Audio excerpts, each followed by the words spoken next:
to the degree that you want something is the degree you're afraid of not having. Yeah. God, I wish I started when I was younger. I go, well, yeah, but you didn't. So shut the fuck up and let's keep going. Right. Like, you can't.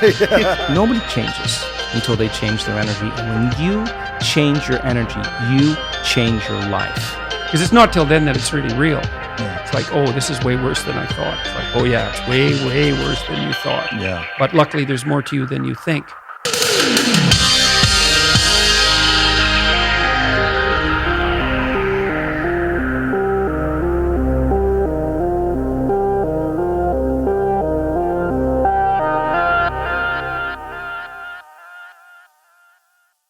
All right, family. Here we are. Christine, Steph, Vylana. We have gathered. And we have gathered because we're going to talk about a really important topic. A topic that oftentimes we think like, oh yeah, this is kind of sorted and this is kind of handled and we got this covered. The dynamic between the masculine and feminine, but it goes so deep. There's just layer under layer under layer. And to set this up, let me tell a little story. So you guys came out as master coaches for the Fit for Service Mastermind in Sedona, and you were leading a workshop that was offering healing between the masculine and feminine. So we did one exercise, which was fantastic, which we can get into. But the exercise that I'm going to refer to was when you had the women circle up in a long oval in the center, and then you asked the men to kneel in reverence at their feet, place their hands on their feet, and just bow in reverence to the feminine. And myself, I'm pretty savvy with things, I think. I believe that I'm in touch with what's going on and what's going to be impactful. I've been a coach for a while, and I've been to a ton of these different workshops, and I thought, this is a really beautiful and sweet idea. I'm glad we're doing this. This is a lovely idea. That was what was going through my head. And so I go down, this is a lovely, honoring practice. And I was in a kind of just peaceful, honoring. And then I heard the first woman break out in tears. And not just any type of tears, but like a screaming, guttural uttering of tears. And then the next one, and then the next one, until 60 women were just weeping. And some of the men were weeping. And I went, oh my God. Like there is so much more here than we even realize. So many layers deeper. So I'll turn this over to you guys now to kind of talk about what prompted you to kind of come up with that exercise and what was actually going on. What was the reason that this was all coming forward in both the masculine and the feminine?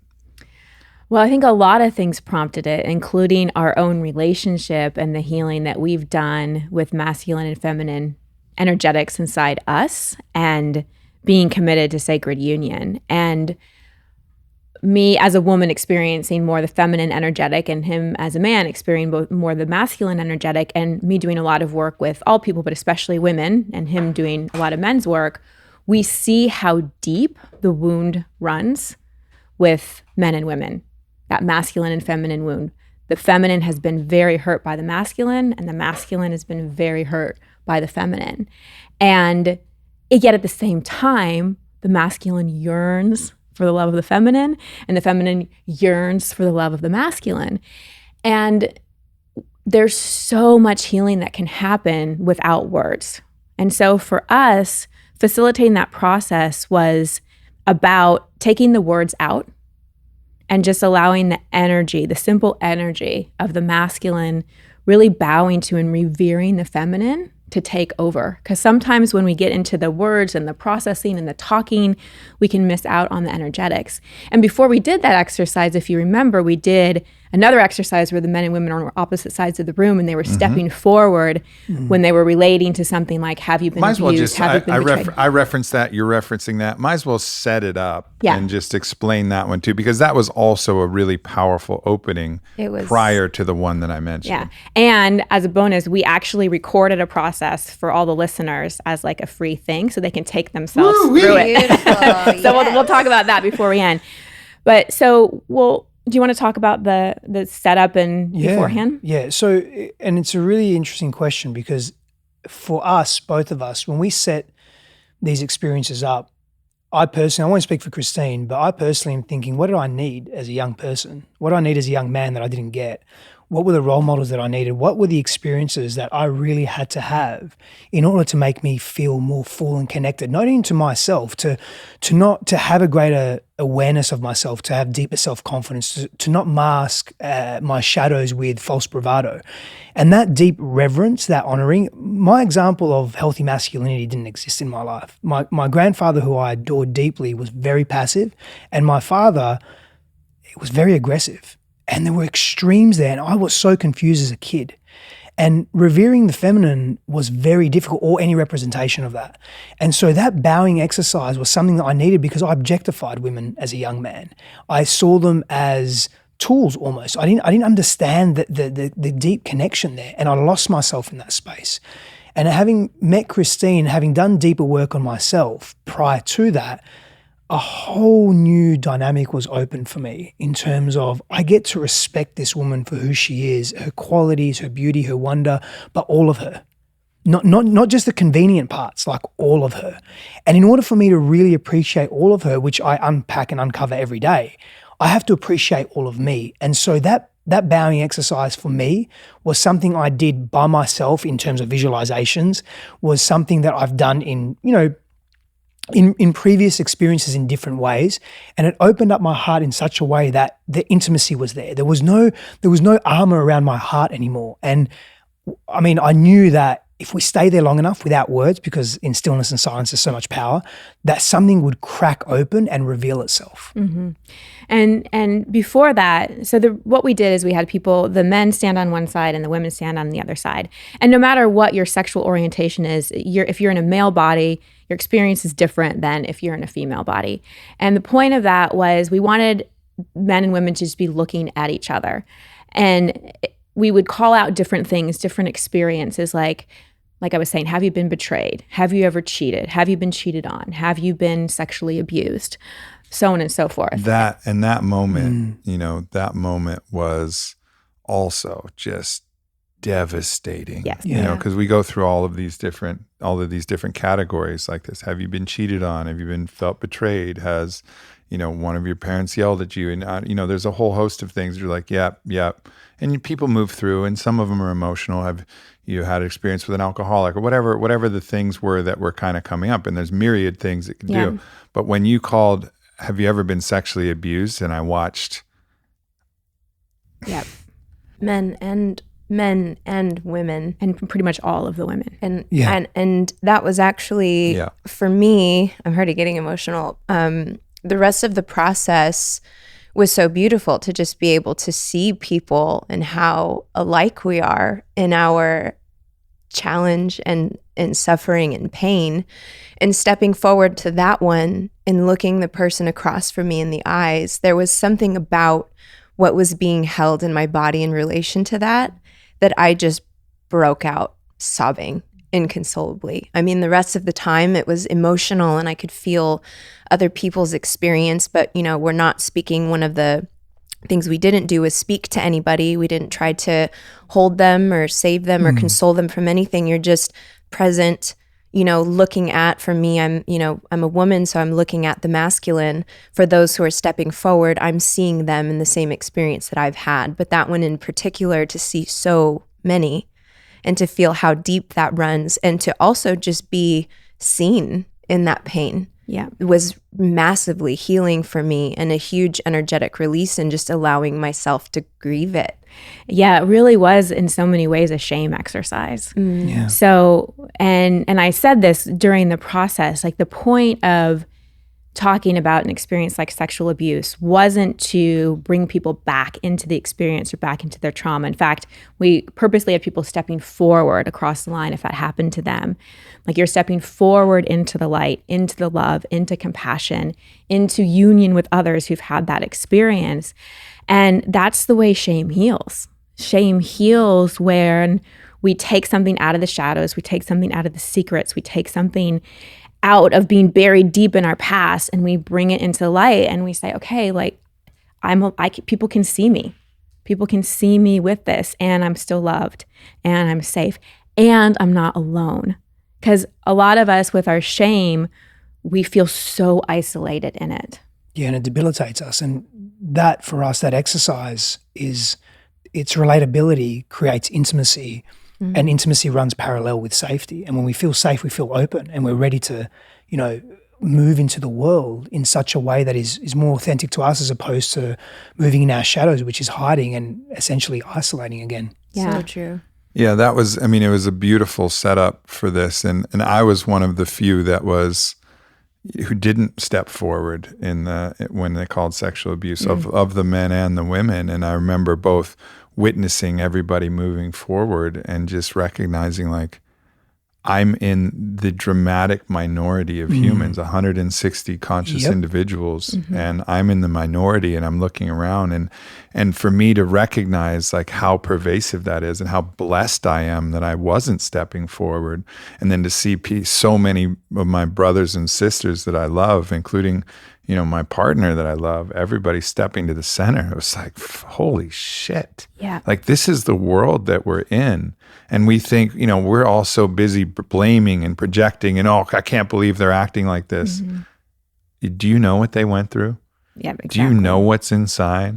Before you cast all your blame and all of your judgment and start talking shit about this person, like, do you have any idea what they had to deal with and what their defense mechanisms were and how their coping strategies and what they've had to do? No, you fucking don't. You really don't. So, like, everybody giving a little bit of grace and a little bit of love to everybody, no matter how they express themselves. Yeah. And we think so often that women often think that men don't understand or experience something, and men will think the same about women. And seeing that, I think it's important to see your mirror in the opposite sex, the opposite gender, because that's part of sacred union. That's part of healing the feminine and masculine. And if we look collectively, those wounds are really coming up right now. And for a group of people to be willing to come together and heal that within themselves, because whatever we heal inside ourselves, we're contributing to the healing of the collective.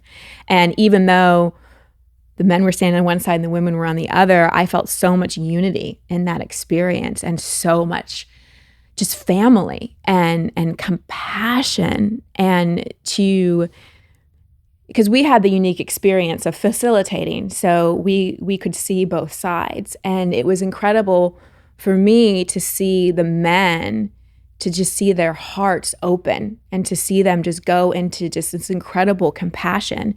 And the women, their hearts open even more, but also their minds open to, oh wow, men go through a lot more than I even knew. I knew my sisters went through a lot of this stuff, but I think a lot of women were surprised at the amount of men that stepped forward in that, especially that sexual abuse question. Absolutely. What are you feeling right now, Vi? I don't know why I got so emotional. I think an aspect of it is just so much compassion, because I know going through my own pain. So to just I feel other people a lot. So to really feel into the group and how much love I have for them. I'm not sure why I'm getting so emotional, but the thing that I really did love is exactly what you just said. One of the last thing that you guys said when you guided us through this practice was, we're so much more alike than we are different. We're so quick to point out the differences and what the other is doing wrong and to blame, but to just see each other in the same experience is so incredibly powerful and incredibly healing, as the mirror of the masculine and the feminine, like nothing else I've ever experienced before. It was a deeply profound experience for me. And that you getting emotional there is the power of the feminine. And so many women have been told, you're too emotional, you're too sensitive, you're too dramatic, you're too fill in the blank. But that compassion and the emotion that comes through you, that's the beauty. One of the many gifts of the feminine is our ability. And it's not that men can't feel or don't feel, but there's this depth of compassion, that mother inside of us that just wants to hug the entire world. And it was beautiful to see the men in that way too. Yeah. So open and so vulnerable and so compassionate of their brothers and sisters. That is really, really special. And I can say from my own personal perspective, a man who allows himself to be vulnerable is incredibly courageous. There is nothing weak about that at all. And it is a beautiful thing as the feminine to witness a man in his vulnerability. It's that compassion, that non-judgment from the feminine when she opens in that way that cracks open our hearts. I'll speak from my own direct experience. That has literally saved my life. Where I've had that feminine energetic be so open to me and see me in all my flaws, or my perceived flaws, in all my pain, in all my shadows, in all the quote-unquote disgusting behavior, and everything that I've been and haven't been, and still just love me for who I am beyond the superficiality of action, but not to excuse my action or to diffuse responsibility, but to just really see me. And that men need that. We witnessed in that exercise alone how many more men have experienced very deep visceral abuse than what we believe to be true. And the same is actually for females as well. And how many men were cheated on as well. Oh, absolutely. And the pain that's associated with those experiences, they're shared human experiences.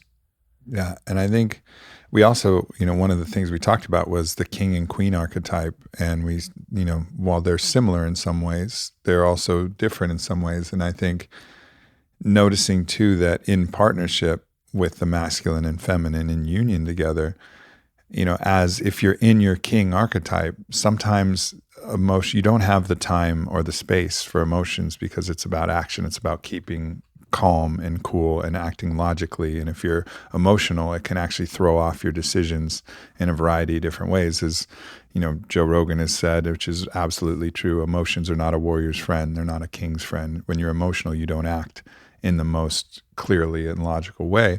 So sometimes you can become callous, and I've certainly been, at fault for that. But when you love someone deeply, like I love Vi, and then you see her cry, then it's like, there's no escape. Like there's no escape from the emotions, right? Like you can't push this off as different because you're so closely bonded together.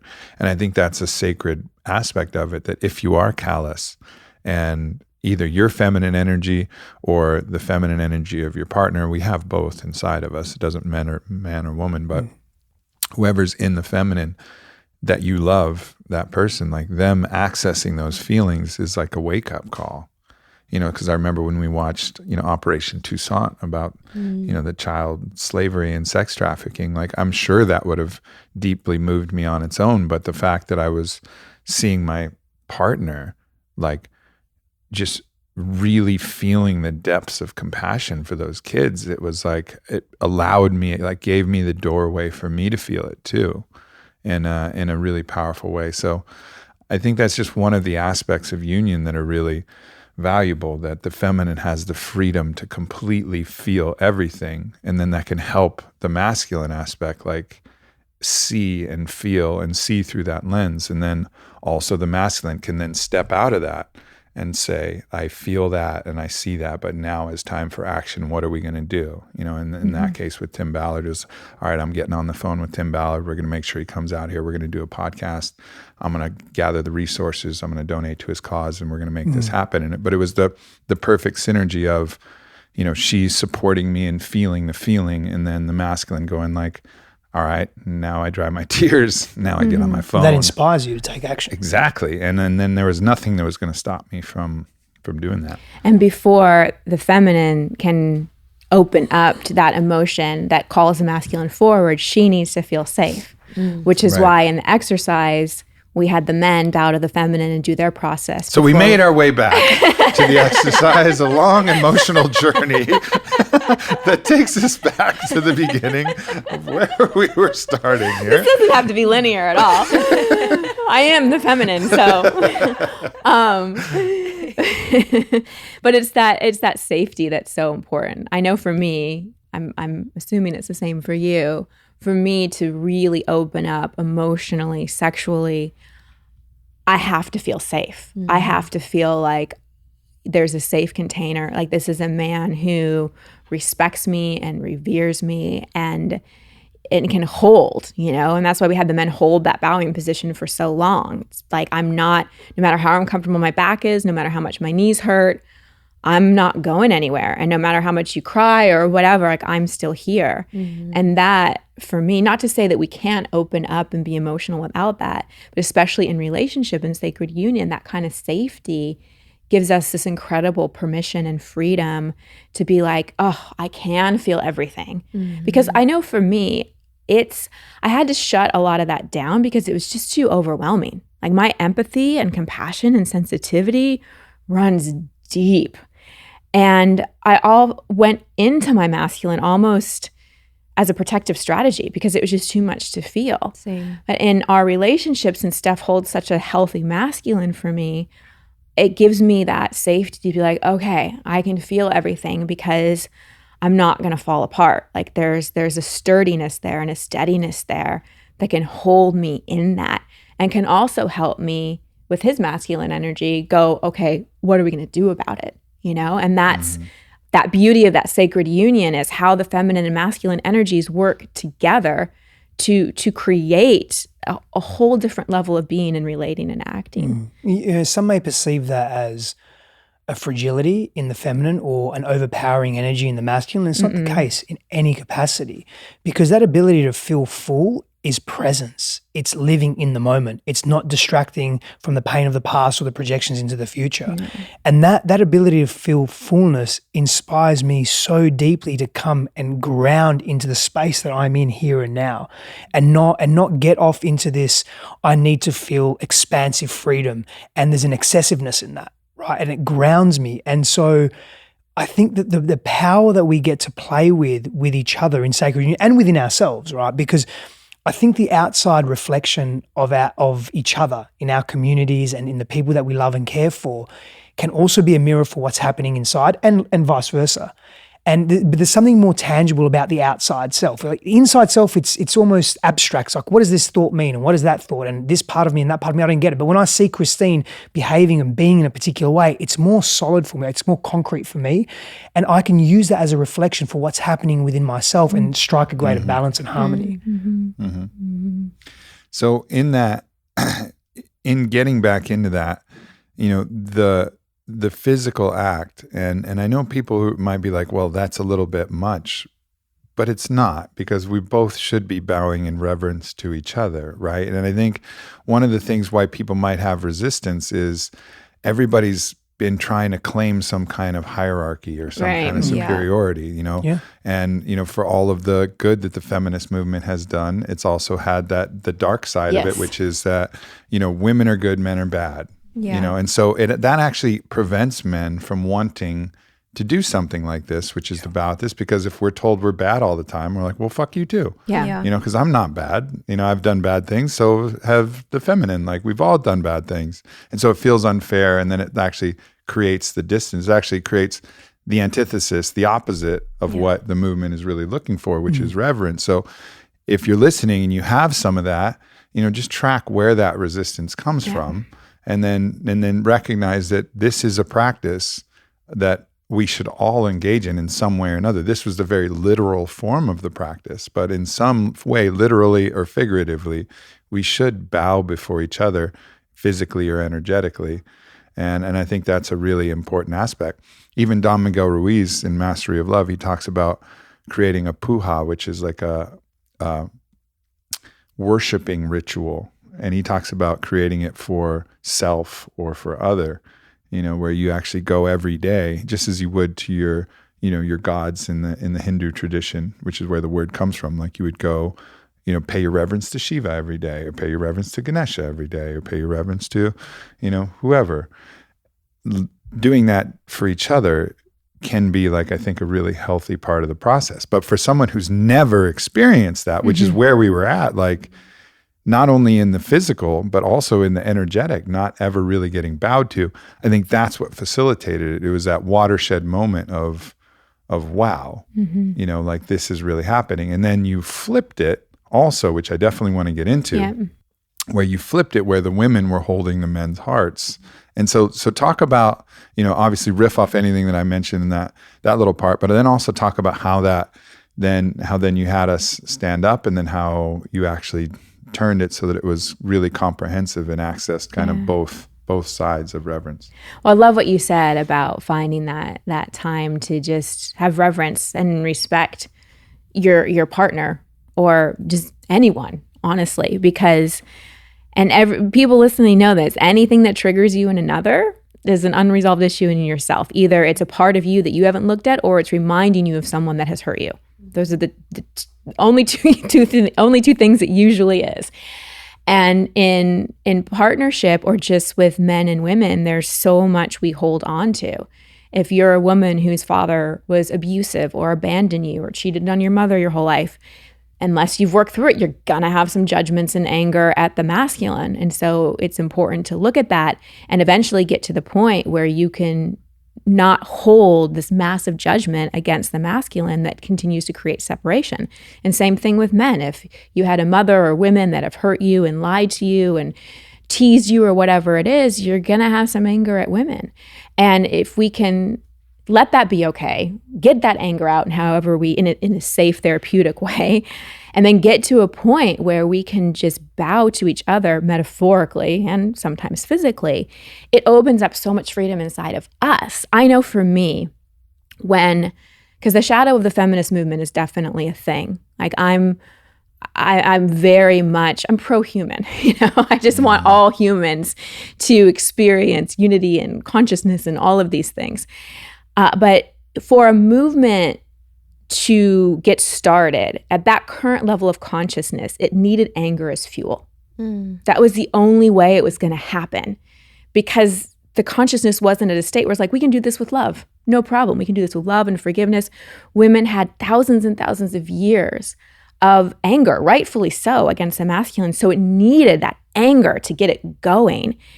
But now I think it's up to us to up-level it, to really shift it so it's not riding on the energetic of anger, but it's more riding on the energetic of how do we heal these wounds between the masculine and the feminine. Do you want to talk about then what we did next with flipping it? Or do you want me to? Yeah, I'm going to come back to what I said earlier around that compassion, that non-judgment, and that forgiveness as well. That hand on the heart is so symbolic. We know that symbolism is the oldest language that humanity has access to. And that hand on the heart is... And so just to be clear, so the men stood up, the women placed the hand on the men's heart. Yeah. So this was the reverse of the men bowing at the feet. Yeah, and another example. Before they did that, and this is all in the recording we made for you, the men shared some things. So after they got up from bowing, they really spoke some things and took off masks and shared vulnerability. And the women just got to receive that vulnerability. And hear them as well. Which further, cracked everybody open. Because a lot of times we listen without hearing. So the men being able to speak in a facilitated way and the women just listen, it was more receiving and more healing.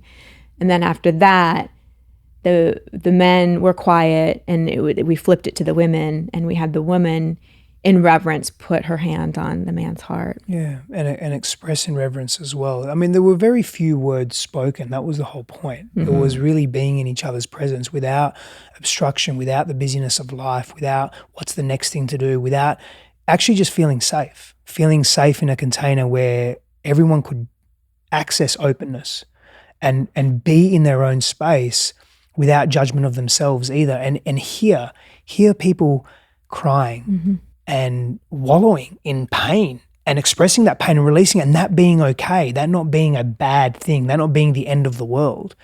And the comeback from that, what does the next arc of the journey look like and feel like for every single person there? And that hand on the heart is so symbolic and so empowering of, I see you for who you are. I trust you. I love you. It's okay who you've been, and it's okay who you're becoming. That for me is super powerful and super needed in our world. If we're going to bridge any gap of not being able to celebrate difference and not being able to see each other for the similarities that we do hold, and also honor the differences that we hold. And these two were potentially people who didn't know each other very well. For me, one of my partners was somebody that I met for the first time. So to have such a deeply moving and intimate moment with a stranger, I mean, I'll never forget that my whole life. It doesn't need to be your partner or a friend. Like, that level of intimacy can happen with anybody. Yeah. And I guarantee nobody that experienced that day will ever forget. That's what's so powerful. I remember I was on the Summit boat. You might have been on that same boat. Probably. that time.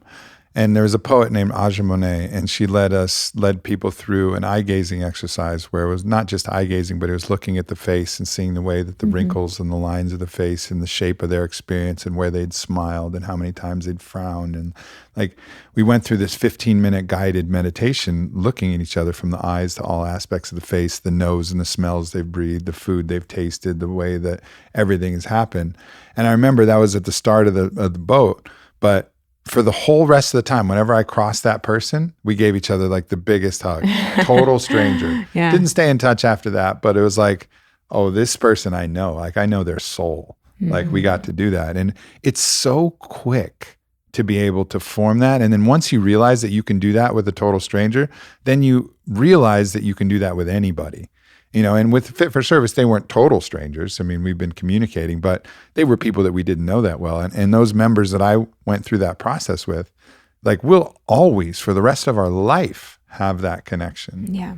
You know, and that's something that's really powerful. And it's also nice because instead of you thinking of like actual examples, you know, Vi and I's relationship is fairly young, so we wouldn't have ways to go back. But let's say a partnership that's been 5 years, 10 years, 20 years, and you had us prompting by saying, I'm sorry for any variety of these experiences in which I hurt you. Well, you would be thinking about the literal. Like, yeah, that one time when you did this fucking thing. Well, but no, we weren't thinking about that because we were apologizing on behalf of the entirety of the feminine or the entirety of the masculine, which then allowed you to go to the real deep roots of it without personalizing it at all.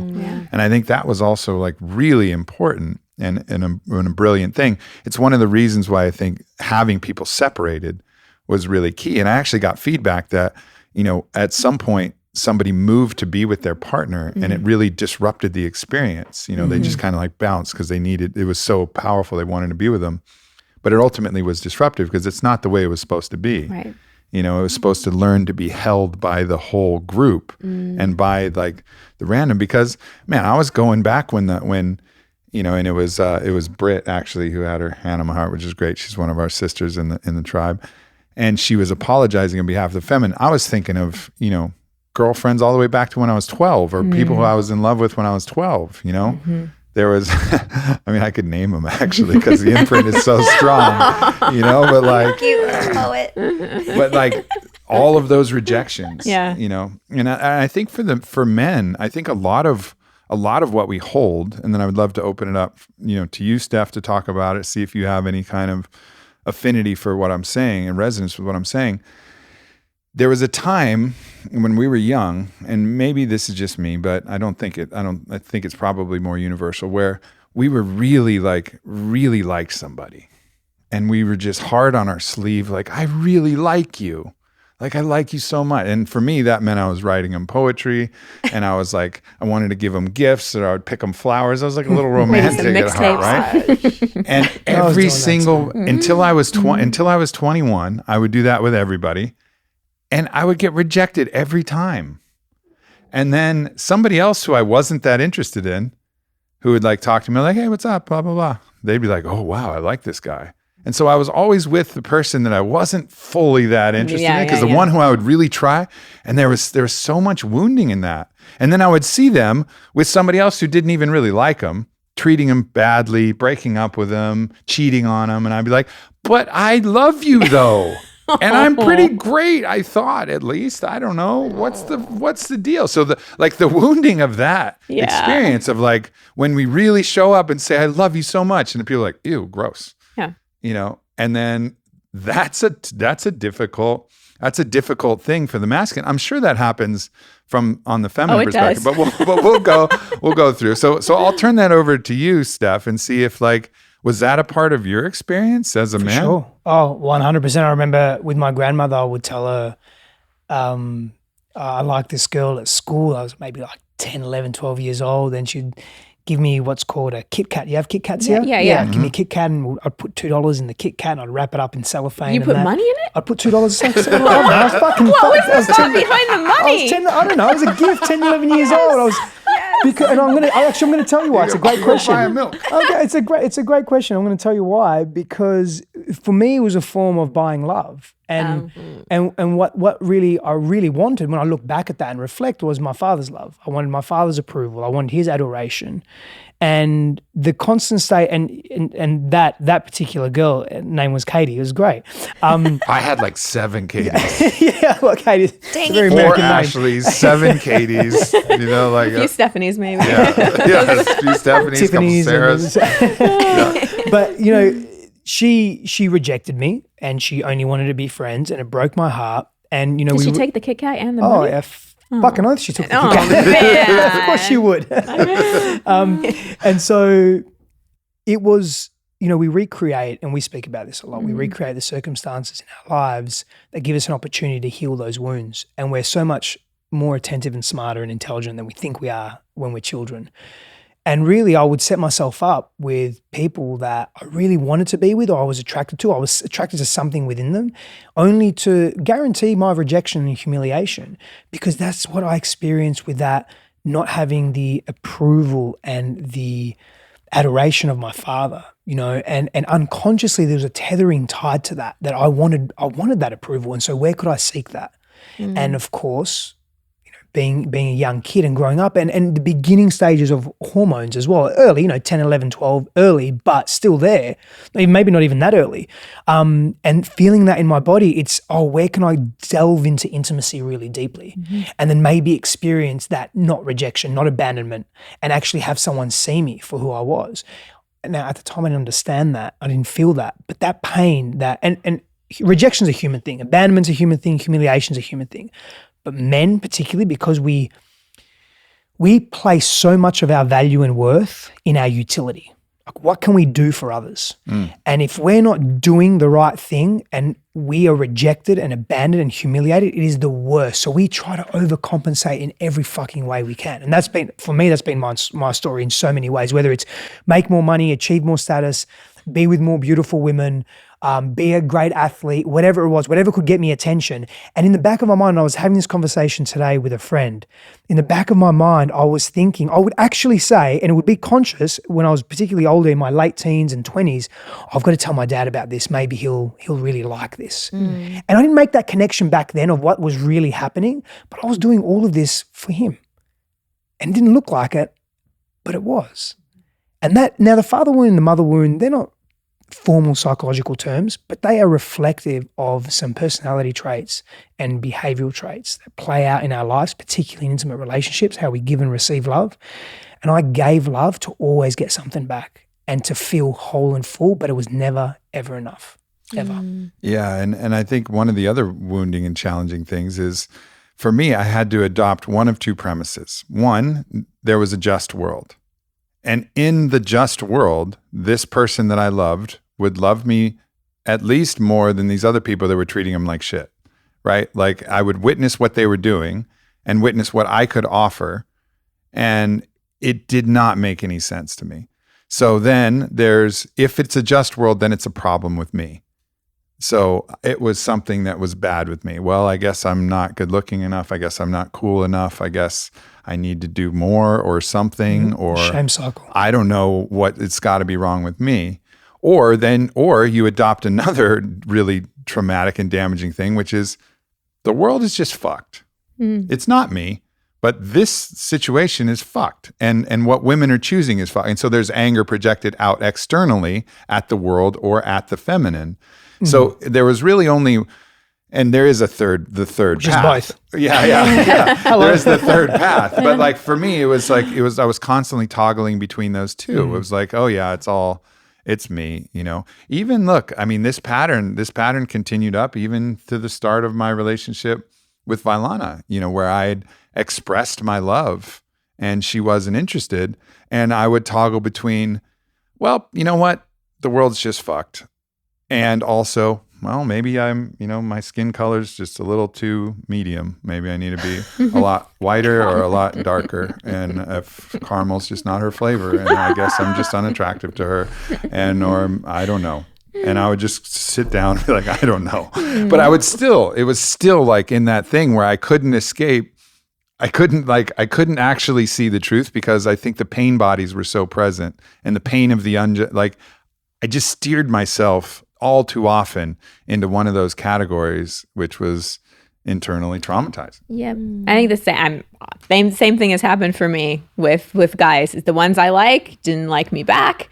The ones that were into me wasn't into. And then it seems like the one that I like, they'd always go for the crazy girl, like the hot mess. And I'm like, but wait a second, I'm sane over here. Like, I'm doing my work. I just don't get it. Or they say they weren't ready for a relationship. And then I'd see a month later, they were posting with their new girlfriend and they were all in love. And same thing. Either men are just fucked, they're emotionally immature, they're not doing their work, or something's wrong with me. So I think we all toggle with that, and relationships especially are such the button for that because there's so much at stake. And when it comes to the heart, there's just a lot at stake. And like Steph was saying, it really pushes those inner child buttons. The inner child can hide a little bit more in career and other things, but when it comes to relationships and intimacy, that wounding that we haven't quite gotten to, it shows up massively.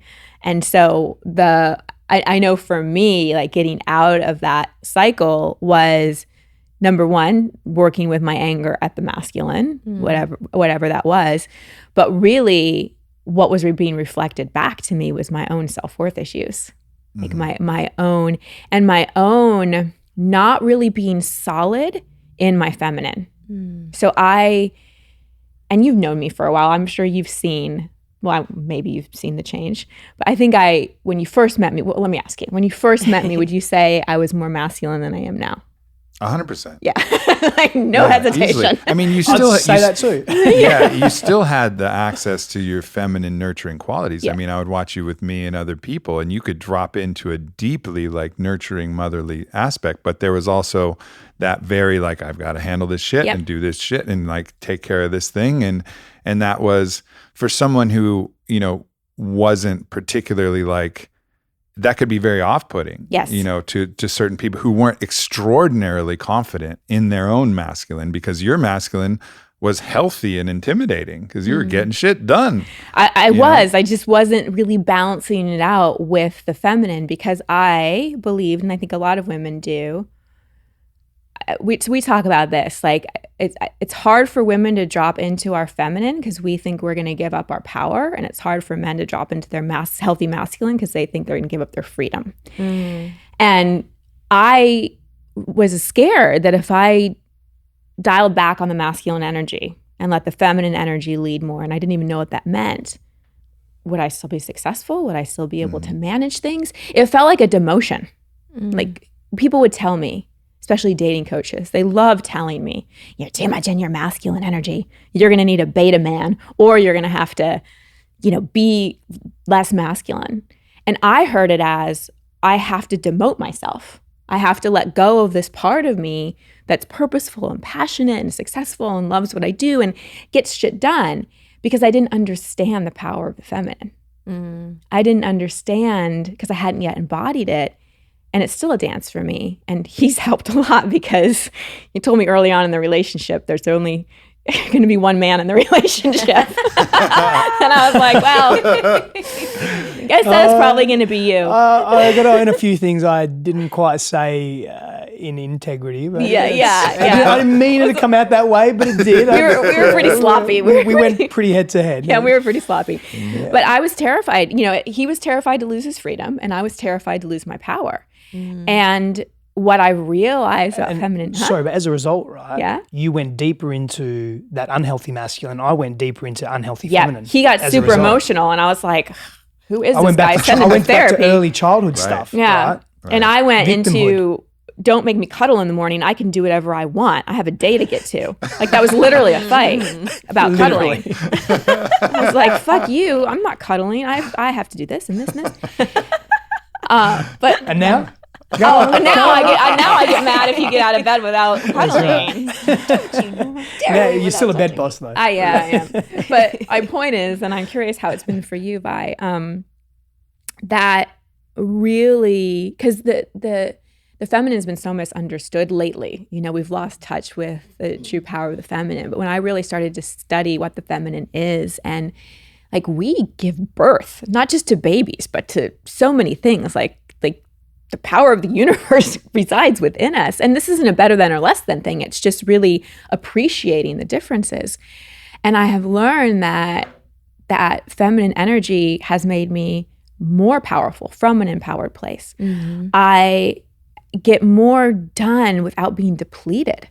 And this is why I think so many women, autoimmune disorders and adrenal fatigue and thyroid this and that, like so many women are suffering from these things that are just so based on us pushing and adapting to a more masculine world. And my hope and my intention is to help women realize coming into our feminine power is not a demotion at all. And it's powerful in a different way. Yeah. And we can be even more of who we are when we let go a lot of that adaptive masculine behavior. For sure. Mm-hmm. Yeah, I think, for me, I've been very much in my feminine for a long time. Thankfully, I had a relationship when I was in my mid-20s that invited me to really reflect on myself and how I feel and how I respond to things. It made me deeply intimate with my emotions. And so I've probably been so strong on the feminine that my masculine's kind of just been like, boundaries, I don't know what those are. I'm just going to be passive and always give my power away. I was like totally the opposite end of the spectrum, where my coping mechanism was people pleasing to feel love, and I had been through relationship after relationship after relationship after relationship where I felt very strongly in my feminine, but I was so passive that there was always betrayal and another woman. And, my wound of not being chosen arose in every single one of them. But it got so strong, my feminine, where, a former partner of mine made a bet with me if I didn't cry for a month straight that something would happen, because it was so consistent for me to anything, to other people's emotions, to my emotions, to challenge, to movies. I was just like this, emotional mess all the time, because I think in my earlier life, I had become so good at suppressing my emotions and being the tough girl, being the girl that could keep up with the masculine, and just not ever really allowing myself to ever feel anything. So when I actually did allow myself to, it was intense. Years and years of tears. Yeah. So just like the tiniest little things that would happen, I'd be inconsolable. And then, fast forwarding to now, in the stability of our relationship that I feel the most safe that I ever have in my life, there's such a healthy integration of both. I definitely can't say that I sit directly in the middle. I have some aspects of my own masculine to continue to expand and work on and deepen into, but my feminine feels very empowered. Healthy, I feel like I sit in the seat of, I'm so connected with my intuition. Mm-hmm. I'm so connected with receiving energetically from partnership, from, the universe, from friendships, from other people. And my emotions are just, they just are. Mm-hmm. It's never something that I'm judging. They are always signaling something to me. It's just, I feel more like I'm the ocean, I'm not like crazy storms all the time. I'm just flowing with, whatever's happening all the time. But it's been a process of, deeply knowing myself and what the masculine and feminine means to me, and how, and the recognition that those exist within all of us. Yeah. Do you feel, can I ask you two questions? Yeah, for sure. First one is, what makes you feel safer than you've ever felt before? And the second one is, do you feel, you mentioned about balance in the masculine and feminine, and you said, I'm not quite balanced per se. Do you feel you need to be balanced? That's a good question, because that's a judgment. To answer your first question, the reason I feel so safe is the level of devotion that we have in our partnership. And I think it extends beyond, just the construct of what marriage means, but it's actually what it symbolizes in the way that in how we relate to each other, because lots of people get married, and just because there's some kind of title or a way that, they whatever they think it's supposed to mean, it doesn't necessarily, if you're not really doing the work with your partner, that sense of stability might not really be there. So it's more so in the way that I feel with him. I feel immensely safe, and I've had all the contrast of other relationships where I've never felt safe, until coming to this one that has never been a reality for me. So I know the difference. I know the feeling. And then to answer your second question, I don't really know that it is. I think actually that now that you're pointing it out, I think that's just a judgment, believing that it's something that needs to be in balance or absolutely center. I definitely think that there are parts of my masculine in taking action to hold space for the feminine that is in me that I would love to work on. But does it need to be in perfect balance? Probably not. I think that's just a judgment. I think the balance comes in the relationship, The synergy, flow, right? in the energy. Yeah. Because I wonder if two. otherwise we're walking around in this emotionally androgynous place that then diffuses sexual polarity, For sure. so to speak. There's also a beauty in, his healthy masculine is so strong, and we're so present with each other on a daily basis, so present and deep with each other that,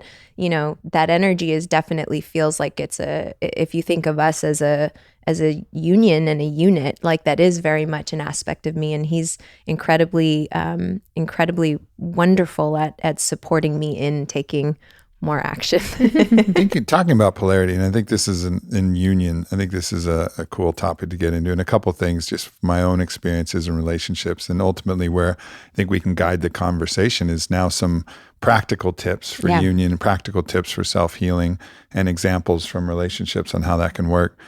I remember when, I had a former partner, and I'll leave all the names out, just even though I'm pretty open with everything, but I'll leave all the names out. Former partner, very inner feminine. And that was great because it allowed me to be very in my masculine. And so it worked. However, I was in the process of building an empire. I wanted to build an empire. And so having someone that was in her feminine, but not in like the, using her divine intuition to help me build the, it was kind of like, it was kind of like a muse for sure. And also the kind of like the wild feminine that was, tumultuous. It seemed like I this isn't the right, I need someone who's has enough masculine that can help me build this, that can watch this aspect of the empire while I'm focusing on this one. Like I need someone who can access her king energy. And that wasn't available. So I was like, this isn't working for where I'm going in my life. I need someone with at least a little bit more king energy. Next partner, way more king energy, and then so much of that masculine energy that I had to then actually be in my feminine a lot and hold the feminine, which is an uncomfortable place for me, for us to have polarity, or be in the hyper masculine. So like I had to create space, because there has to be space for there to be attraction. If you're the same, it just fizzles, right? Yeah. So I could be really in my feminine and light all the candles in the bath and give like a luxurious massage and be like in that super soft, feminine, nurturing. And that felt pretty good, actually, even though it was not a place where I wanted to stay all the time. Or I had to be like fucking raging bull, Terminator, Commando, Arnold Schwarzenegger, Rambo, all in one, like Chuck Liddell raising his arms like a conquering hero. So to be that masculine, and then there was polarity in that. So, and that was ultimately, a challenge as well. So finding someone that, Vayu sit kind of naturally skewed towards the feminine, just as I'm naturally skewed towards the masculine. So let's say I'm 60 masculine, 40 feminine in my most natural. Now that 40 can become 100, or that 60 can become 100, Sure. but by natural propensity is to be at that maybe 60-40 call it. You can't put numbers to it. And you're kind of, flip-flopped in that in a way. So it fits in this like really beautiful way that's really comfortable, where I'm comfortably in my masculine most of the time. You're comfortably in your feminine. And while we can cross over and do it, you know, we don't have to. And I think that to me, as far as like practical guidance for union, is finding someone that you don't have to work to get into polarity. Because I'm not comfortable being at that blistering barbarian 100% masculine. I'm also not comfortable being at, you know, my 90% feminine. I mean, I'll go there. I can touch the extremes, but to reside there, it's too much work. Yeah. And it doesn't really work. So that would be, I guess, some of my practical advice for finding the polar match. Yeah. Well, I don't think we didn't fit together that well in our balances in the beginning.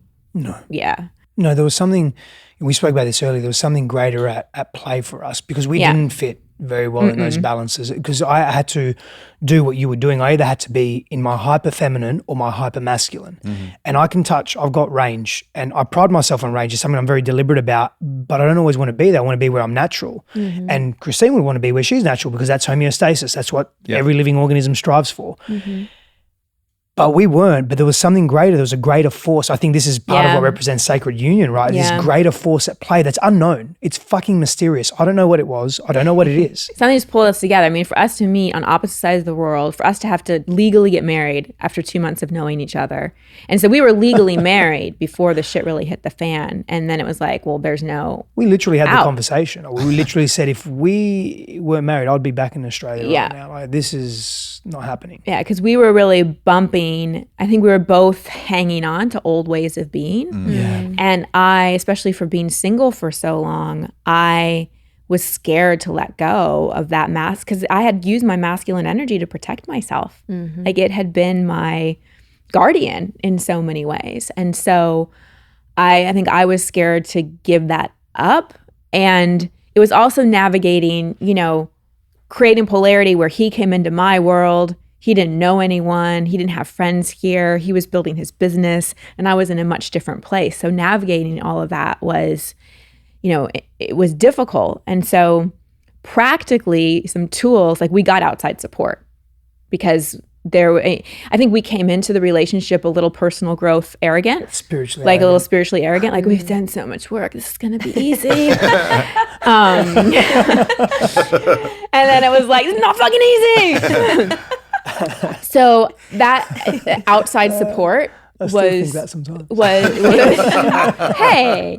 No, about me. I've done the work. What I don't need to do anymore. I can done. Yeah. What do you mean, hey? Yeah, I thought you were talking about wasn't easy. No. It's a lot. It's smooth No, it's now, super. darling. It's very easy now. Challenges, yes, but difficult, no. And you know, especially for people that are starting the relationship, I would advise get outside support early, because you're laying foundations, you're laying patterns. We were very lucky to get some outside support early to not get into bad habits. But it has to be good outside support. Yeah, it has to be good outside support. Because the thing I've seen a lot of fucking shit outside support, and talked to a lot of people, and you know, especially listening in on Whitney's calls too, because she talks to people. Yeah. And so many people have such bad ideas that they're propagating, and such bad advice that they're giving people, like keeping people in situations that clearly don't work, and just collecting that, you know, consulting paycheck or whatever the fuck they're getting from that. There's like so many self-serving biases, and also misnomers and personal projections. Like, outside help, absolutely, but you better make sure it's good. It's going to do if worse it's not than it bringing you closer or getting you to clarity, then find someone else. It's not working. And that outside support can look like programs. It can look like books you're reading together. It can look like listening to something like this. There's lots of ways to do that, because you have your blind spots in relationships.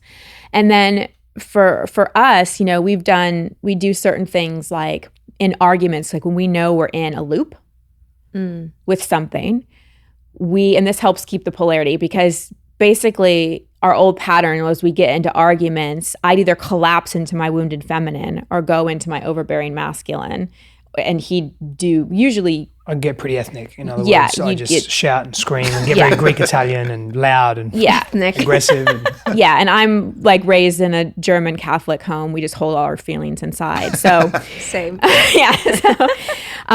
So pattern interrupts. Like when we get into a pretty nasty argument, he'd do this thing where we were just in a loop, I'd either ask him to do it or he'd do it. He'd lay on his back and put his feet over his head like he was going to do a shoulder stand and just have his butt up in the air and would have to talk to me from that position. If I really wanted to get funny, I'd pull my pants so she'd see my Wow. butt. Yeah. Because when your butthole's straight up to the sky. You're not doing Like- much but laughing or being You're so repulsed. One of the two. Yeah, but State change. It was a state change, and time. it broke because that's what I think. So many couples, you get in the same argument, you get in a loop, you get in a cycle, and you need to have ways to get out of it so that you can actually change the perspective you're having the conversation from. And to put some research behind that, I know you'll continue, but the Gottman Institute speaks, and they've done, I mean, they're amazing. If you haven't heard of them, the Gottman Institute is all about relationships, but there's what they've tested that works is to break the patterns. If you're caught in that loop, both of you go for a walk at least 40 minutes. So you're releasing some endorphins and dopamine and all of that.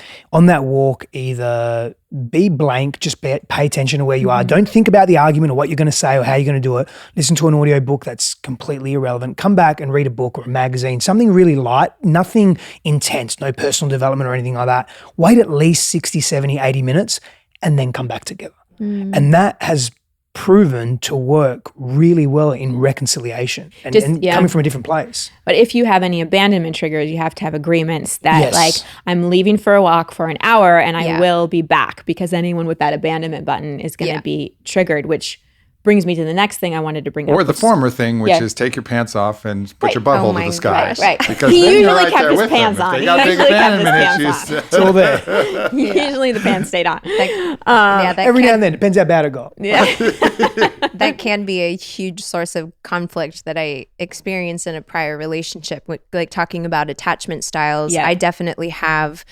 I have the deep need to take some space to myself to understand. To just understand what I'm actually feeling, to come from a place where I can consciously have a conversation with someone, to not be reactive. I also do the total shutdown and like numb out, and I get very monotone, and I'm just kind of like, so taking that space for me was important. But for somebody who has the abandonment wound or they have an anxious attachment, their desire is to fix it in the moment. So having those two styles can be incredibly conflicting. Yeah. So the time agreement is, it's nourishing for both people, because, the more avoidant person is actually getting their needs met, and the person that's more anxious doesn't feel like they're losing their love. They know that they're coming back. They know there's going to be a conversation, and it's a little bit Create certainty. Yeah. I think the two last things I'll say about like the practical, or what's really helped us and what we've seen help couples that we work with, is one, agreements that you make after the argument's over. So that like we have agreements about what goes or doesn't go in an argument. Like it would really scare me if he hit the wall or something like that. Like, and so that's an agreement. Like you can't like hit something because that's going to really jar me. Like you can wave your hand in the air, but when you hit something and the sound is loud, that triggers my trauma. Like we have an agreement that you can't like leaving to go for a walk with a clear agreement, but just storming out of the room or leaving the house. Like, so we form these agreements about arguing when we're in a healthy state, place, right? When we're connected to each other. And we really, and this sounds counterintuitive to polarity and great sex, but knowing your partner's inner child wounding, like knowing their attachment style, knowing their wounding, so helps with arguments, and then also helps with polarity, because I know, since I know his wounding and he's been vulnerable with me about what really hurts him, and because he has the awareness of when we get in an argument, he's self-reflective and is like, this is what this is triggering in me. Mm-hmm. And we have the conversations about this is what this is triggering in me versus this is what you're doing that's triggering me. Massive. Taking ownership. Taking that kind of ownership, and also like fighting fair. Since he knows my wounding and I know his, there's certain things I won't do in an argument or disagreement, because I know that's just going to make his little boy feel rotten and ashamed and shut down. And he knows the same for me. The more you do that, and the more I do that for you, we do that for each other, the more trust and intimacy we build with each other. And it becomes easier to be more vulnerable and easier to be more open and very real with each other, as opposed to hiding and shutting down. And because the little boy and little girl feel safe inside, and they're not like, They're ready to party. well, they're ready to just be at rest. And then the adult self, the sexual side's like, all right, like things are good. Like I'm not triggered right now, like game on. And so it helps build that passion in a relationship. There's some truth to that. Like a way to, I think not just a woman's sex, but to everyone's sex is through their heart and through feeling safe. A way, when your heart's open, your sex is open. Yeah. That's a big, and so it's also, I don't want to say an incentive, but it is, and it's an inspiration for me to continually work on how can I be this safe beacon of truth for you whilst also honoring myself. And that's the balance point, and that's my growth edge too. So how do I do both? Is it possible? Let me explore it. Let me be really curious about that. And the result generally is this massive openness between us. Yeah. I think one of the things that really came to my attention in a little tiff that Vi and I got in recently is it could have been really short-circuited and circumvented if instead of, because both Vi and I have a streak of perfectionism. We don't like to be wrong. So I can't relate to that. We like to be the one that's right. And so we can lock horns in this way of like using and we're very smart and spiritually adept. So we'll be trying to describe what someone says. And well, that's, don't tell me that's what I did. What are you, so we'll start using all the language and all the tips, and then we'll use all of our spiritual tools to actually lock horns. And we're being like fucking spiritual, manipulative lawyers with each other, like trying to prove that we're right.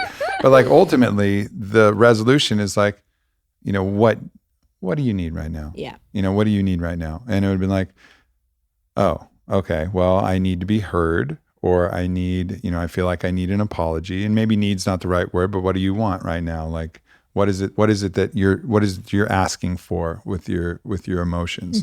And then it's like, well, maybe you need to be heard. Maybe you want an apology. You want an acknowledgement of what it was. You want a modification of an agreement going forward, a deeper understanding of self. And you start to lay out what you actually want. Like, okay, like let's go through all this stuff. But it's so easy to get immediately triggered into whether you're right or wrong. And then it's our own shame, it's our own perfectionism, our own desire not to be the one that hurts somebody and not to have that be our fault. Because if you really love somebody, one of the hardest things to deal with is that you hurt them. Yeah. And so if you can say, no, I didn't hurt you, you hurt yourself, and then that becomes like a way that we can be exculpable from our own guilt, and we can get locked in that, and it could extend something that could have been over in 10 minutes into 10 hours, rather than just like, all right, so something's activated here. I clearly activated it intentionally or not, and let's see how we can resolve this. It's hard to do in the moment, but if we can, I really feel like that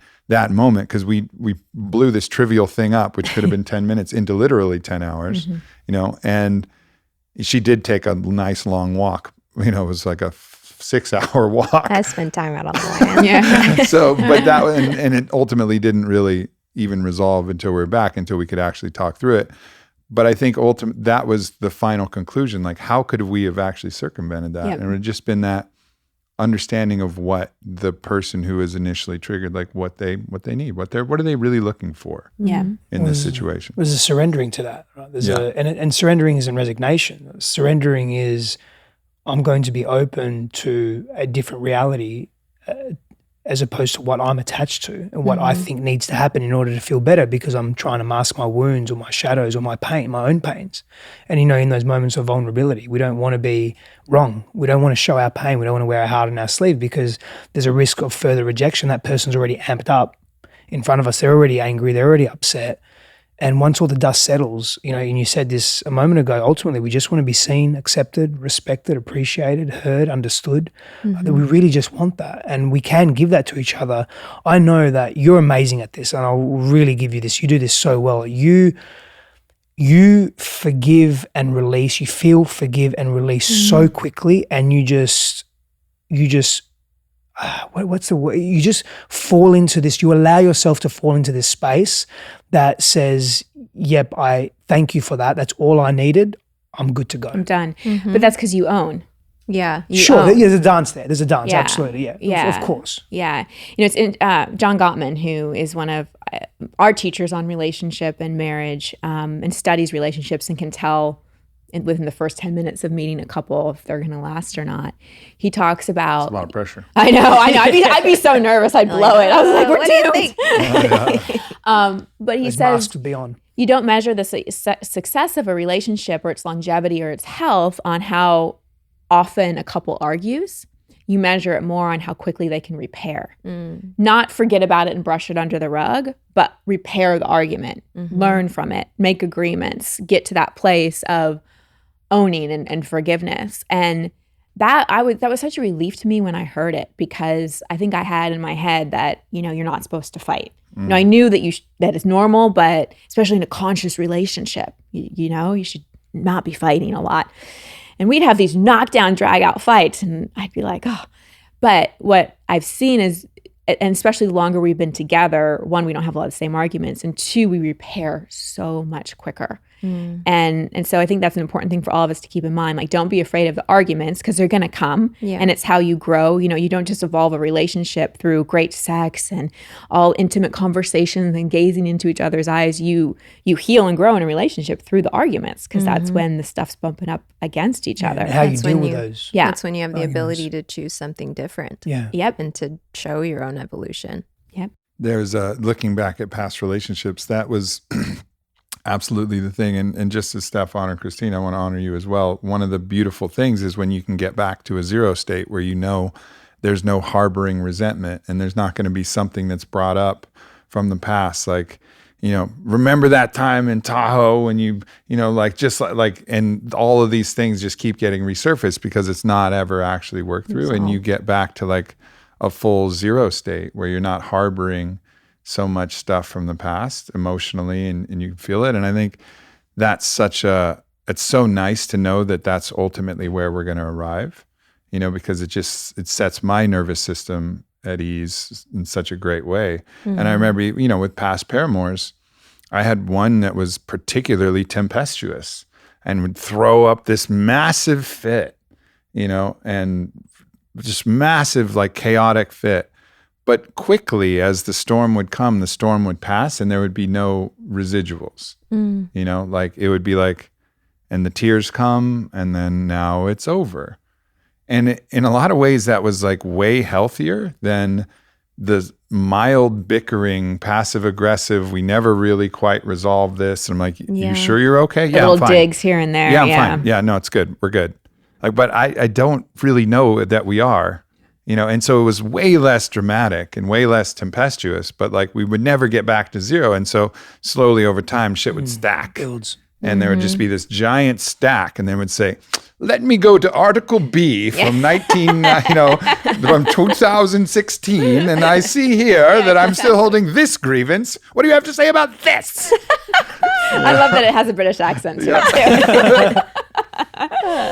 That's right. Like the something that I found so healthy, and to just touch on something that you shared is, if you have the emotional competence enough to feel into yourself, to take a moment to breathe, and to come forward in the conversation with ownership, it invites the entire conversation to no longer be about blame or trying to be right. It's like, even if, there's still things you're holding on to, I can see where, how I said this must have come off in a certain way, and I can definitely do better there.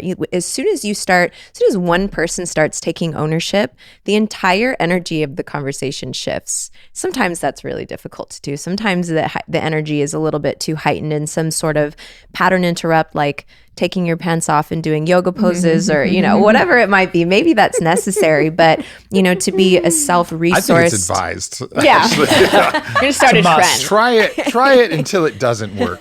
Let's just say that. We barely have to use it anymore. I can't It remember broke the us last out of a ti- cycle. I can't remember the last time I broke used us it. out of a cycle. Yeah. I don't think I've used it this year. We're for So sure that's the using key that to next. success. Yeah. Everybody, naked yoga poses. Yeah. Yoga poses. Well, But yeah, the ownership piece, and it's actually in my own experience of it, it feels soothing to me, because if I'm owning my part in it, it's like all of my walls are coming down, and what I really desire in those moments that are conflicting is intimacy. What I really want is to be close. What I really want is to be on the same team, and to love and bridge that gap of separation that got created through a trigger. And so like that first step of taking ownership piece has been huge for me, and just so easy to just calm things down for a moment to actually have conscious communication. Yeah, I think that's huge. Remembering that you both want the same thing. And I think our partners will definitely give us the opportunity to exercise muscles we need to exercise. Like, for example, in our dynamic, you know, like we've established Greek Italian, fiery, and I can sometimes collapse in that. So I won't be the person that fights back. Like I used to tend to just kind of hold it inside, put it in Article A, Section B. We'll refer to this later. Yes. But just collapse and go more into that victim role, because I don't have that fighter, yeller energy in me. And so a lot of times when he'd be in that dynamic, I just collapse, and my little girl would get triggered, and it'd kind of go into a pouty energy.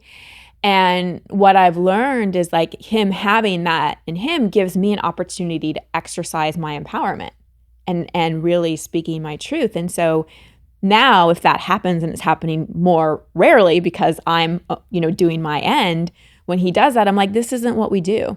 This isn't the kind of relationship we have. We're not going in this direction. And I stand there in my healthy feminine, like, because by collapsing, I wasn't calling him forward or myself forward. I was staying in extremes. Yeah, absolutely. The call forward for me was to move out of extremes, because I don't want to overpower someone that is being patted. It's like a thug walking up to an 80-year-old woman on the street or an 80-year-old man on the street and just punching them from behind. It's like that type of energy, It's like there's no satisfaction in that. There's no equity or equality in that. But what it did do was call me forward out of my extreme ways and to actually stop and listen, because my upbringing was very volatile and violent.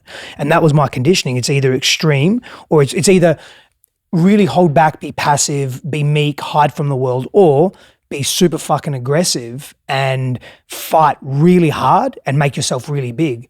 And that pattern played out in intimate relationships. I didn't want to do that with Christine. So when she started stepping into her healthy expression, it gave me an opportunity to see myself differently and actually choose, like almost like a meta-analysis, and actually choose, do I really want to be this? Is this type of person the man I want to be? Like, what does this even mean? And that coming into a healthy conversation and resolution and connection, intimacy, like what you mentioned earlier, Vi, can actually be attained and felt and embodied. That's special. And that's part of sacred union, like helping each other heal your past, but you're calling each other forward into the future and the vision that you want to create together that isn't based on your old dynamics. Because, David Deida talks about the different stages of relationships. And if you really want to get to what he calls stage 3 relationship, you're no longer in this just bouncing off each other's past and in the dynamics that your parents maybe had, and you're evolving into something new. So it's calling each other forward into sometimes the unknown, but into often like what you want to evolve into. And that's an exciting part, a tough part sometimes, but an exciting part. And you've been really great with that with me too.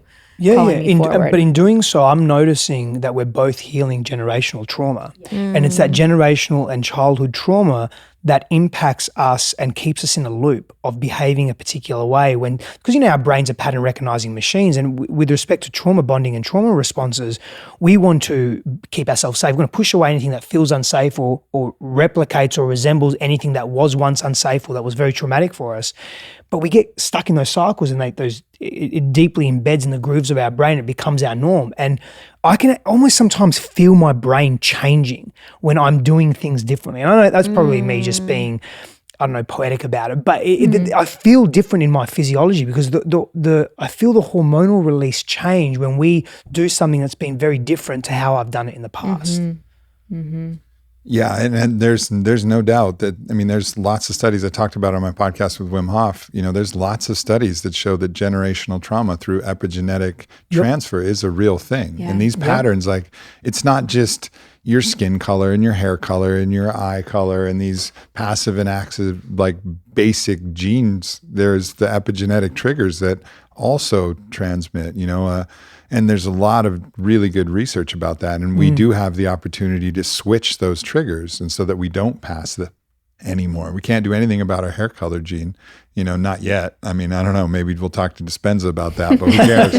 But like those other triggers that really count the most, we can shift. And speaking of shifting, I want to shift gears for a minute and talk about sexuality in a sacred union and in a relationship. Because I think one of the things, this is a sensitive issue, because as we started, there is a lot of sexual trauma in both men and women individually. So, we're barreling into sex, not really knowing what's driving us in a lot of ways, not really knowing what's there. And then things are evolving, and the evolution of those things evolving can also be confusing as well. Well, I thought you were into that. Well, I was for a little while. And so, like, for example, there was, in a previous partner, she was very much slut shamed her whole life. Everybody projecting that, oh, you slut, you slut, you slut. So when we first got together, she liked being called a slut. It was erotic for her. She got to claim that and be like in that and be wild in that expression of being that. And that was something that was like, wow, this feels really freeing. I feel like liberated and empowered in that. And then like at a certain point, it was like, yeah, don't call me that anymore. I was like, what happened?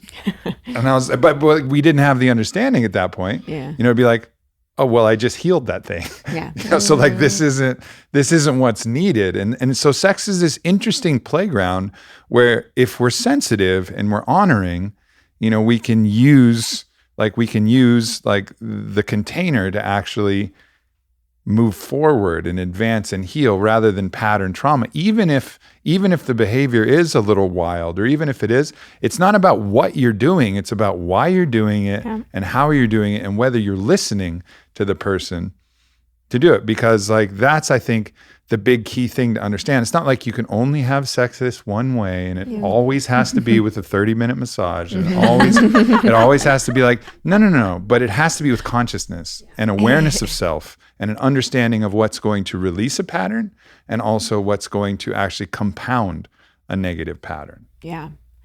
I think so many of us that have had any kind of sexual trauma really disconnect during sex and don't even realize that we're doing it, and it becomes more performance than it does actually being satisfying, like on all levels. Maybe on sort of a physical level it can be, but really satisfying on that emotional level and feeling connected to the other person. Because that's one of the coping strategies for sexual abuse is you just leave your body. You can be there and you can be in the act of sex, and it can be something that bonds you to a person, especially if we're craving intimacy.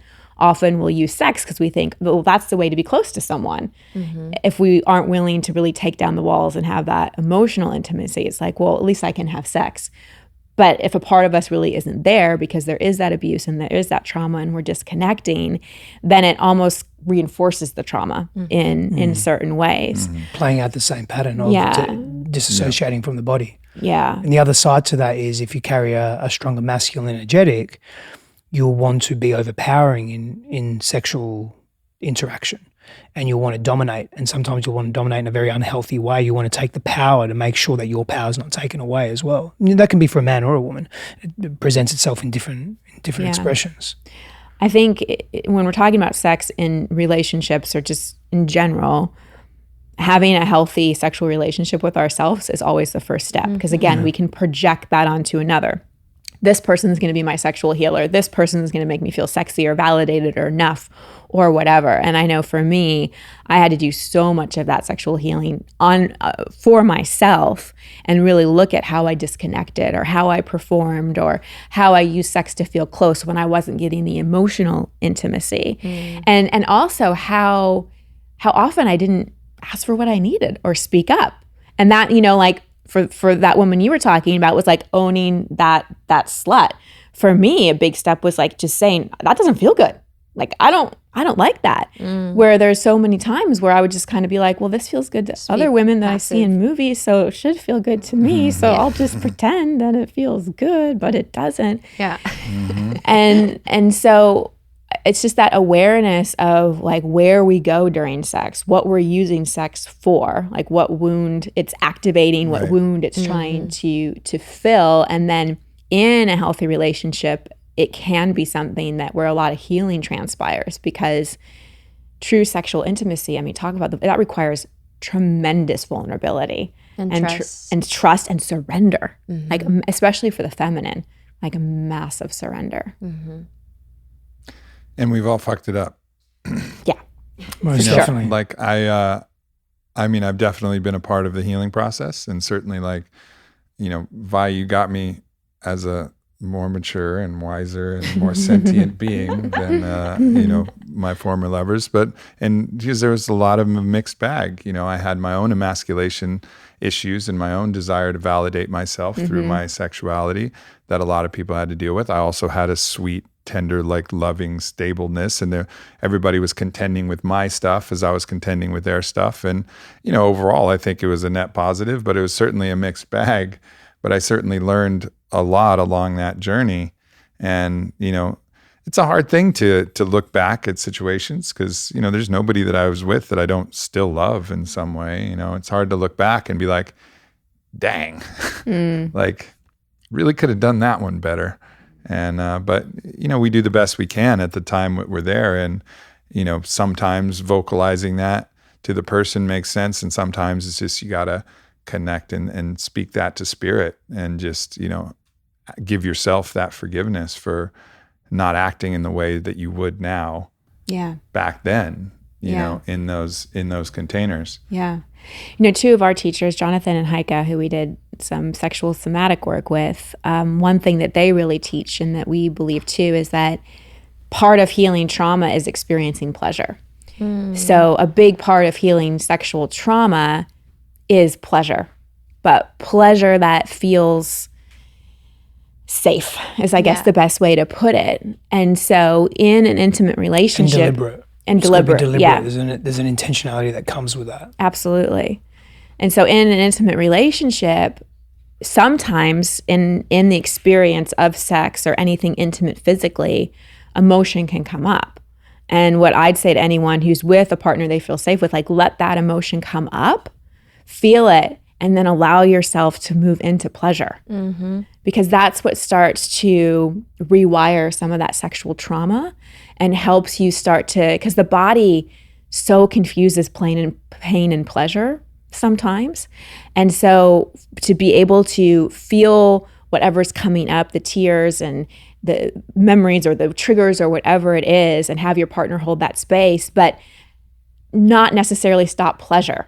It doesn't have to be the act of sex, but something that moves you into pleasure after that, so your body can start to feel like, okay, it's safe for me to receive pleasure. It's like this isn't dangerous. But pleasure can be even an affirmation or a confirmation from your partner. And this is why conscious relating with an awareness and in a way that is just sacred, whatever you deem to be sacred and really important to you can be so beautiful. One of the ways that we really release trauma is through loving presence, empathetic resonance, and radical self-acceptance. And when you provide that for your partner and they're seen in their most vulnerable state, they're not only physically naked, but they're emotionally raw and naked as well. There's something profound that happens that we can intellectualize it all we want, but until you're in that experience, there's that shift that you feel. Again, it's like you feel your brain rewiring. You feel your body. You feel your psyche just changing and shifting, becoming more malleable. It's just this. It's a beautifully profound feeling. It's that loving presence. It's. I want to say it's almost everything. Yeah. So let's wrap this up with. I want to go through and let's talk about, the men will talk about the one step for healing, one piece of advice for healing the inner masculine. Women, here you can talk about one step for healing the inner feminine.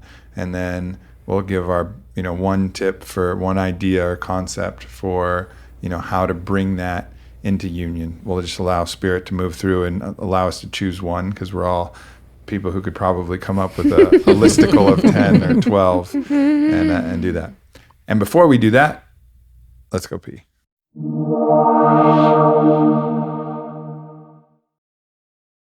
So the things that I would offer in healing the feminine that have been pretty massive for me, one is, part of feminine energy is receiving. And something that I had such a challenge around, I think because I was more in my masculine as a younger woman, is, always feeling like I got it, I've got it together. I don't need anything from everyone. I got this. And there's something to blocking, abundance, relationships, so many different aspects of life when you're not in a comfortable place of receiving. And just like we saw, at the beginning of the podcast where we were talking about the exercise with the men and women, the women were invited to receive honor and reverence from the masculine. And I'd imagine that for many of them, not only were they experiencing something that they have never received before from the masculine, but how much do they actually allow themselves to receive? I'm positive at least a few people were probably uncomfortable with that sense of, giving love and energy and honor and reverence to them. So I had at least 8 people come up and tell me that exact thing. Yeah. That it was really uncomfortable. I just wanted them to stand up because it was too much for me to receive that. And it's this weird false, I think for me, it was like a false humility. Like, I'm okay. I don't need that. But you're really blocking the energy flow of allowing somebody else to be the giver and be the receiver. And I think that's hugely a feminine aspect. So that's definitely something that I would offer that's helped me in my own process. And then the other one is, in moments that you are having pain or challenge, can you treat yourself like the loving, nurturing mother that you wish you had, that you didn't have when you were a child? What would your loving mother do in a situation? Would she tell you to get it together and be quiet? Or do you actually need to be held and tell that it's okay to feel your emotions? Be told that it's okay to break down and go through anything that you're experiencing and know that it's okay. Know that it's valid. Know that you are loved. Can you be in relationship with yourself in that way and really hold compassion and empathy and forgiveness?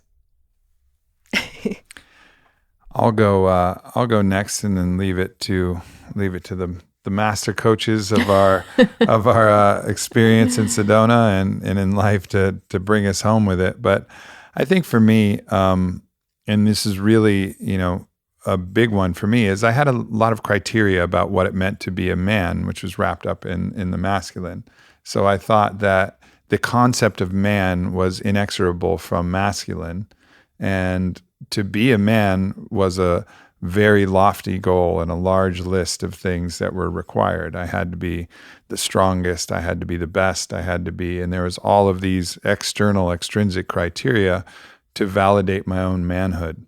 And there is nothing that can validate your manhood that's external. It is an internal thing. Mm-hmm. It is you with you, and so that actual understanding means that instead of measuring yourself based upon all of these external factors, you just have a deep knowing of self. And then starting to cultivate that and practice that is, I think, a really key concept. Like if you want to cultivate your inner masculine, don't worry about all of the things you need to accumulate in the cars and stuff. Have that if you want. Have fun. Have a fucking blast. Get whatever you want. Do whatever you want. Build all the sandcastles in the world. Know that the sands of time are going to be, eroded by the ocean when it comes in and takes away, this life and whatever. Fine. But build the sandcastles and love it. Enjoy it. However, to really build the masculine within you that really counts, you have to focus on the internal practices. And there's so many ways to do that.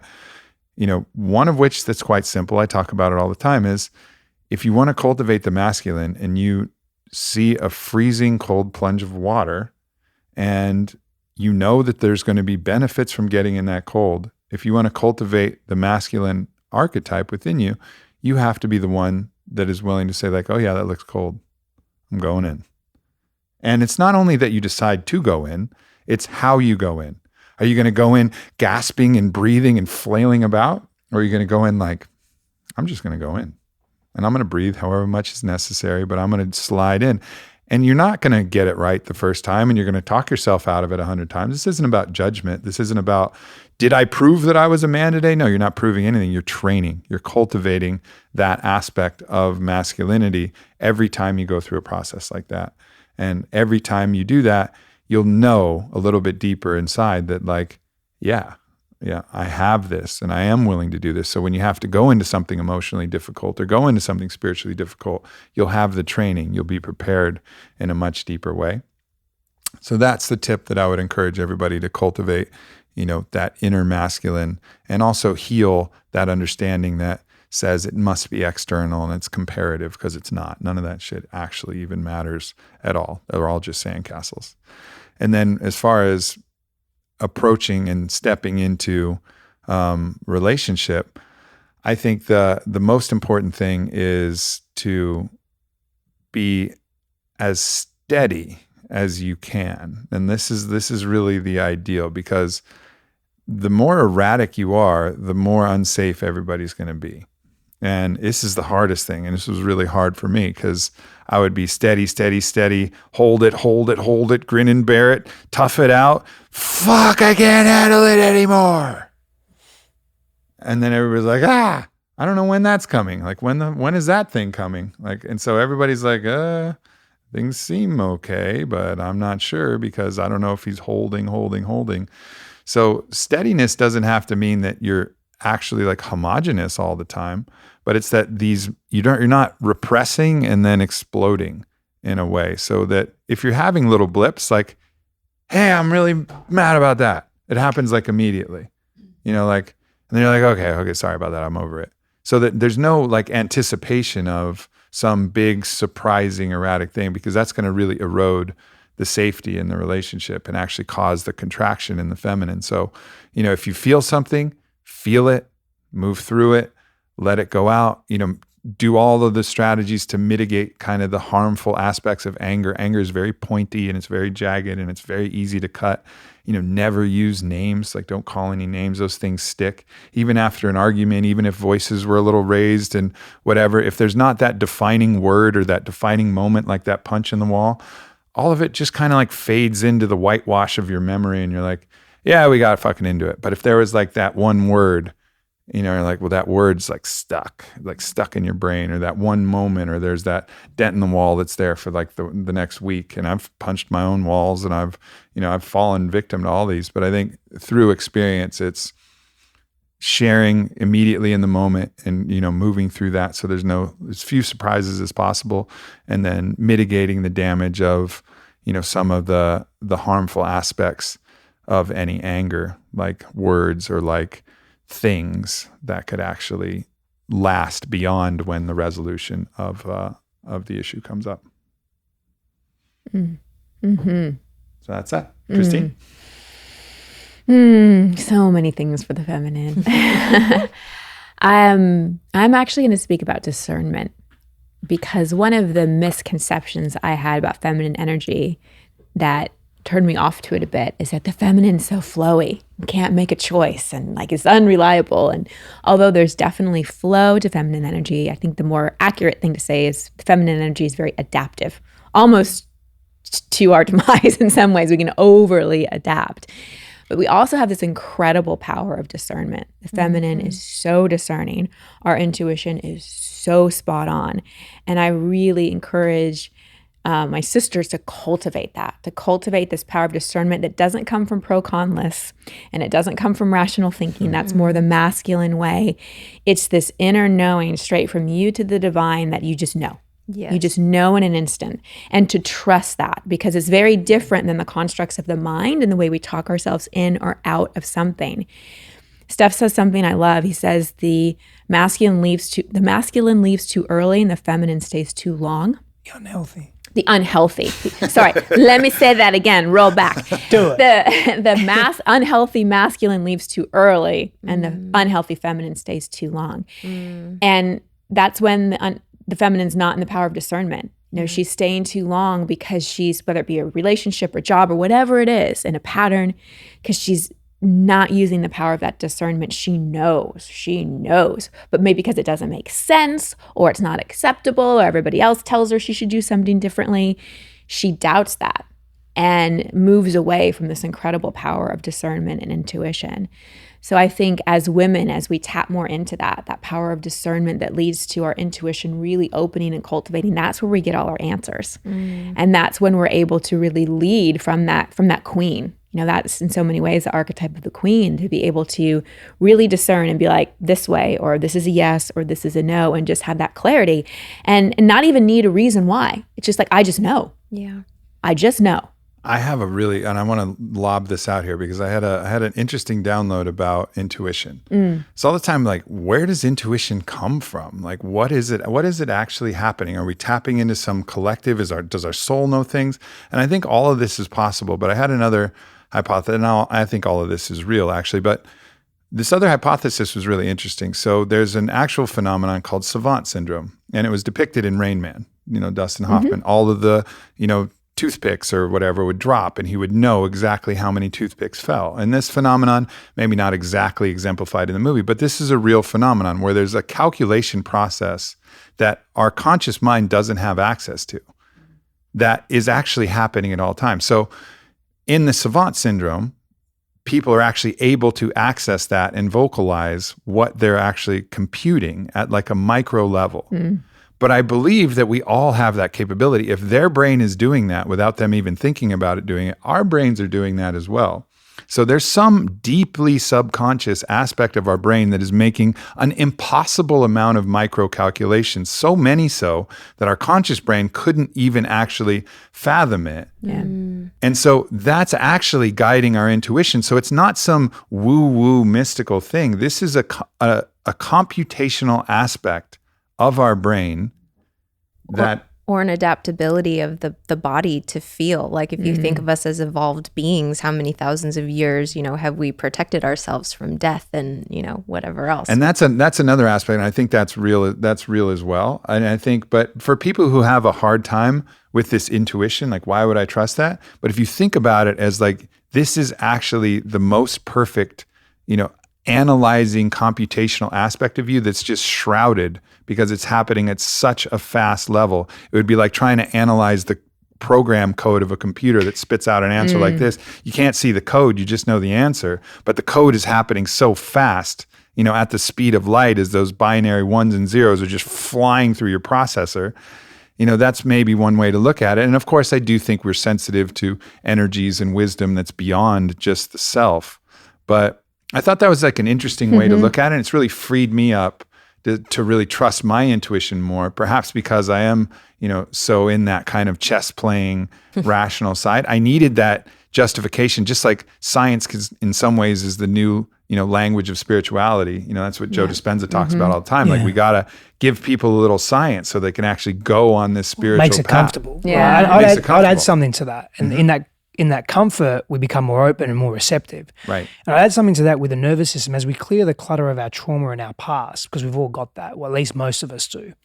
We're maybe not able to make the unconscious conscious, those unconscious processes that are happening so fast, but we're able to connect to them in a new way because our nervous system now, the ENS, the enteric nervous system, the brain, the amygdala, all the parts of our body and brain that are literally fighting to protect ourselves, and the threat funnels that we have that are assessing our environment, they begin to dull down. And then we're able to access that process of that intuition through the nervous system, through our environment at faster rates. And we're able to trust that because we're not so fucking busy worrying about staying alive at this unconscious level. Yeah. Yeah. Well said. Okay. Off to your. So back to discernment. Yeah. I love that. The toothpick picture gave me a picture of what so many women can do, which is walk into a room of people and know exactly what needs to be done. Like you feel people, know who needs what, know who's sick, know who needs, just know what needs to be done.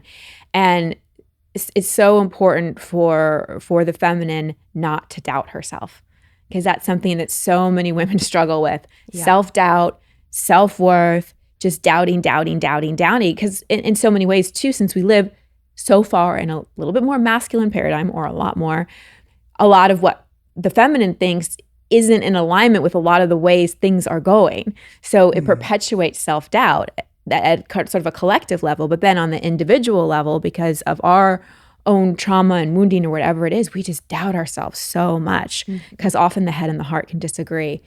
So really discernment, know that the feminine isn't this like airy fairy flowy, I'll just wait for a masculine to come on and make my decisions. It's really discerning, and that is really powerful.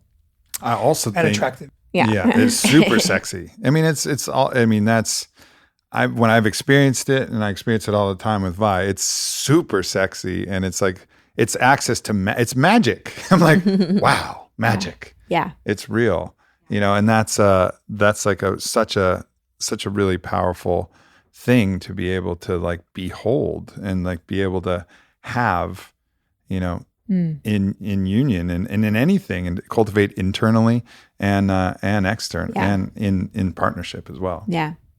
So trusting ourselves. And then I'd say in relationship, it's really learning how to be compassionate and be the muse. So I think so often women, we have less opportunities to be aggressive. We, for the most part, don't fight as much, don't hit as much, don't yell as much. I'm making massive generalizations, but there are some fair generalizations to make. And so our weapon isn't our judgment. Our weapon is often in the mind. And I see this so much with women in relationship. If they're not getting their needs met, they're not feeling seen, they won't necessarily get aggressive, but they'll get judgy. They'll get critical. They'll get nitpicky. They'll start collecting evidence for all the things she's doing wrong, all the ways she's not appreciated, so on and so forth. And so that moves us out of the feminine energy of being compassionate and being the muse.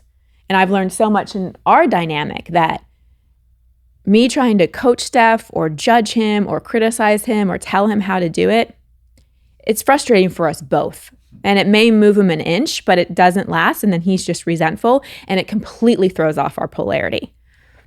But if I can be compassionate for whatever he's going through and be the muse, like call him forward through my love, through my compassion, through my sexuality, through, again, not being seductive in a manipulative way, but just being that muse, that thing that calls him forward, that feels so much better to me, so much more enlivening than the criticism and the judgment and the collecting evidence. So I think that's really an opportunity for the feminine, is to move out of that dynamic. You see so much on television shows, just women throwing the men under the bus, and men aren't good for anything, and it's all up to me, and let's move out of that dynamic and that paradigm, and again make it more that equitable thing. And for women, the feminine dynamic that I feel really compelled to step more into is that muse rather than the critic.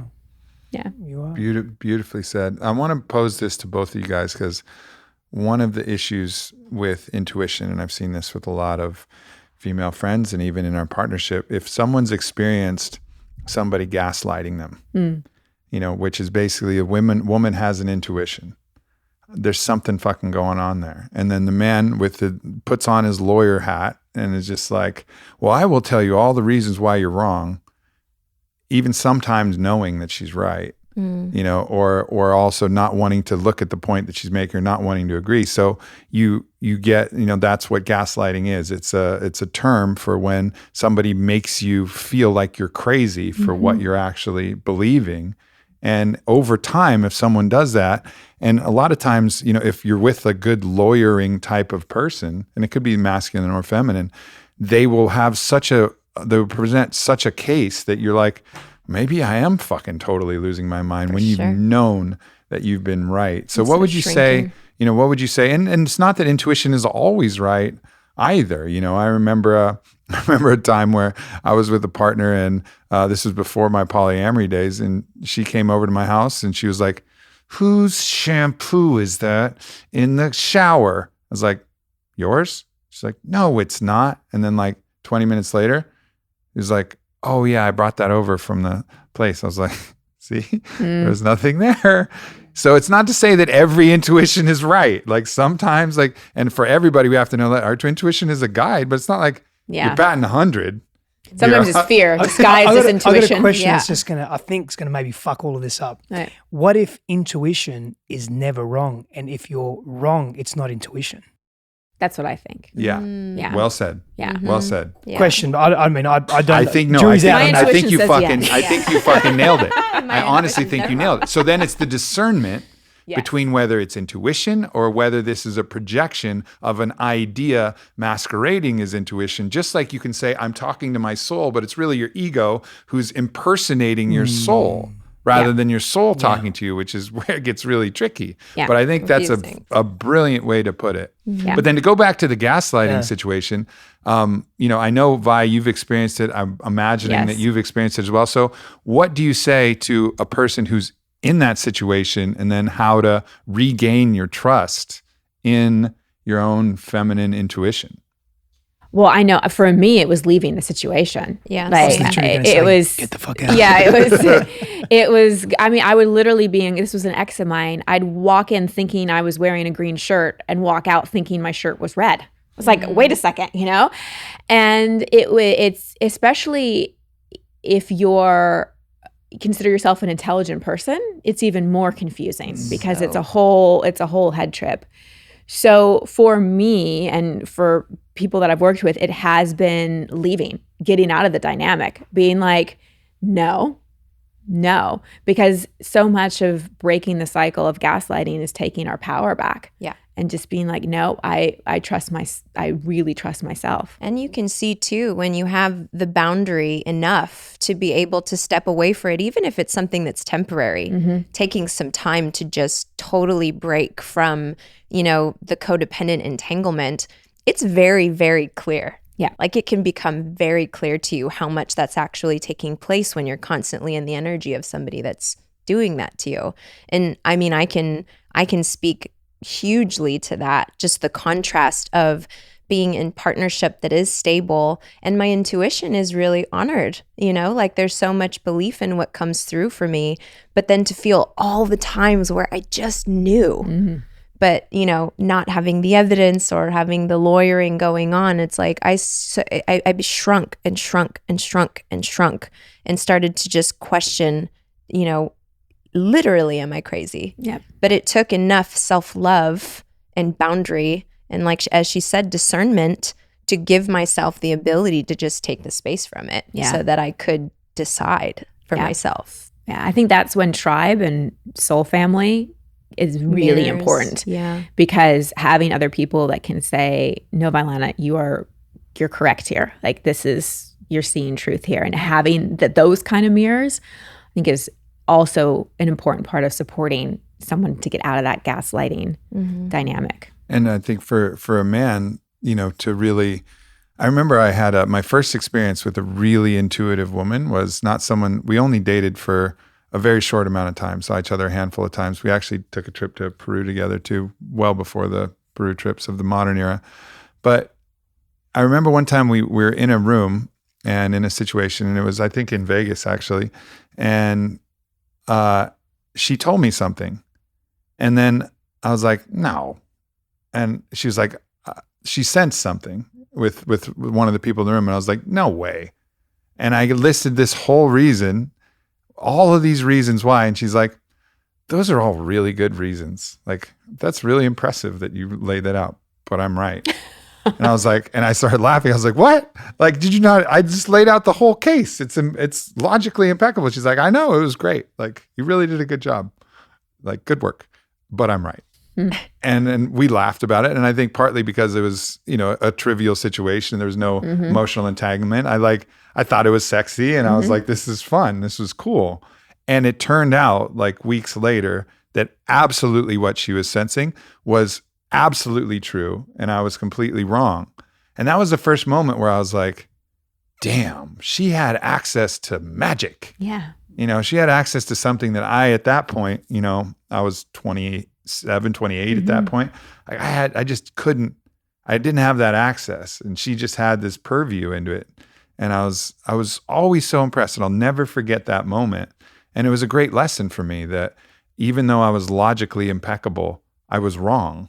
Obviously, I wasn't logically impeccable, but it seemed that way. And so I've always approached, that sense of intuition with like, I know that this is possible, and I know that there's an access to the unseen that's available. And so just giving the space for that And knowing too that it can be something masquerading as intuition that's not that as well. And so if you're a woman, don't say like, what's my intuition and I know it's right. Yeah, if it's your intuition, maybe it is right, but it could also be something else masquerading. So all of those caveats, I think it's such an important issue. And I'm just so glad that you brought that to the forefront so that we could like bat around how to deal with that in union, because I think it is just a super important aspect. Yeah, well, I think Steph can feel it. Like he knows when I'm speaking from my intuition because there's not emotion, there's not charge to it. He can feel it. Mm-hmm. And then he can feel when it's a fear, and he's like, I don't think that's really your intuition. I think that's fear. Mm-hmm. And that's, again, the beauty of the mirror. You start to know, I'm sure Aubrey can tell, like when you're really clear and when you may be triggered. And it's like that, and you with him as well. Mm-hmm. And as you get to know each other more, not just you two, but just people in general, then it's like, it's useful to have that mirror. It's like, yeah, that's your intuition. No, that's not. That's your ego disguising, or your fear disguising as intuition. And also as, you know, as a woman and as a partner, you know, like a lot of times understanding that my logic and analysis of a situation, you know, let's say a particular, like a health situation, you know, like my body of knowledge and my expertise is going to have me logically I will have gone down the path. Mm-hmm. So supporting me in that, if she starts to go down the path, it's like, well, yes, I've already thought of that and the three alternatives that are that, and I could go explain all that, and maybe that's fine for,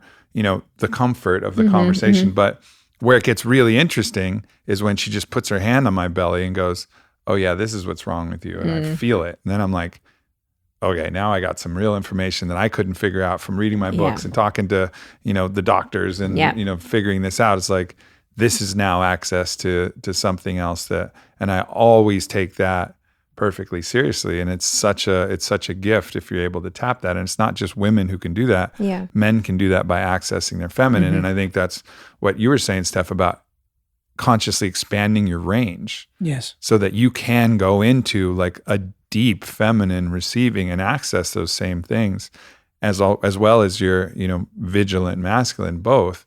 And I think it's the more range we have, the better. You know, balance isn't staying in a narrow band. It's just how big can your range be? That really is the balance for me. And it reminds me of a story around shamanism and what shamans had access to. We live in a contemporary world where we value so much over everything else, logic and reason, you know, goal attainment, achievement, being in an objective driven world, and everything else falls by the wayside. This discernment, this intrinsic knowing gets lost.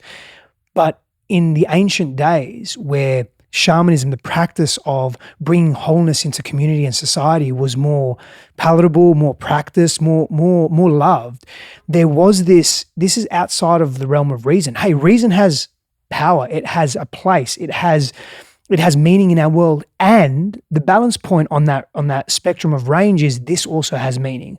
Let's play in this realm as well. We don't do that in the world today. And, you know, if you were to split masculine and feminine and just use contrast dynamics, you would say that reason and logic is masculine, that discernment and intuition is more feminine. And because we don't value the feminine energetic or the various realms of the feminine, what happens is we put that by the wayside. We think it's not good. It doesn't carry any weight. But that's not the truth. Because this realm of logic and reason is very valuable. And it really, one of the reasons why it carries value is because of the feminine, the complementary opposite. We've lost touch with. I know I did for a long time. And think of how valuable that is in a partnership, sacred union or any partnership, to actually honor that feminine coming through. You know, like seeing where you might have blind spots because your logical mind is so, you know, on this path because of everything that it knows. But what if you get a different lens into something, and then for you tapping into your own feminine, that, wow, that actually feels really right. You know, it's bringing forward the feminine within both of us. And we've seen it time and again, from health issues to, you know, business stuff. I mean, we're very deep with each other and we talk deeply about a lot of things all day long. And I mean, it's been incredible in our expansion to just his trust in my feminine and his own feminine that's in agreement with, you know, a lot of the things that come through for me. It's like modern day magic. Yeah, we can get so lost in like the logos, you know, this is the logos, this is the law, this is, so you think of that scene from Avatar where there's the king and Jake Sully comes in and all of the Avatar people have been just, you know, terrorizing and fucking with their village, and they're like, okay, according to our law, we put this, you know, ghost walker to death. And then the queen, who's the medicine woman of the tribe, she kind of sniffs him, looks around, like gets her intuition, says, no, not this one. You know, like this one is something. And then he ends up, you know, jumping on the giant dragon and saving the, saving the tribe. But it was that intuition that I think must be blended with the logos. In the right balance, it's like, it's both. And, you know, of course, I don't know how that would work in the legal system. And it's, you know, there's a lot of issues on the large and we're out of the tribe. But in our own union, in our own thing, it's like, this is what makes sense according to the logos, but this is what makes sense according to the pathos, according to the emotion and like what the emotional body, and then you ultimately have to decide between them. What about masculine for use? Shadow work is imperative for every human being. For men in particular, we have repressed big emotions, sadness, anger, rage, and you may think, well, really? Because so many people see and view the masculine as aggressive, but it's leaky. It's not contextualized. It's not connected to their trauma or their pain. It's not connected to what they've actually experienced that's been so painful that they keep harboring. And that's just like a release valve. That's just letting go of a little steam every time. And so shadow work and being witnessed by other men is so important. And to be in a container where you're able to emotionally release without being shamed for your anger, that's a safe space to do so, whether it's with another man, even on your own at some points. Solitude's a real important part of healthy masculine expression. But being witnessed by other men and moving through core trauma. I love this analogy. I use it all the time.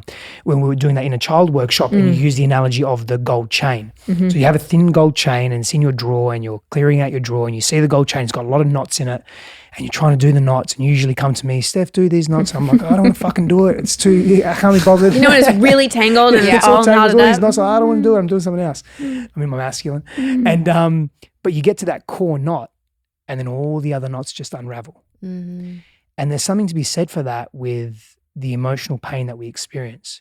And men don't do their shadow work. They don't have healthy outlets. We have evolved in tribe, in bands of brothers, in brethren. We are so isolated as men. We drive in cubicles, or we're stuck in a cubicle, whether it's a train or a bus. We work in cubicles. We come home. We're not happy with ourselves. We compress ourselves. I'm generalizing here, and I'm very clear on that.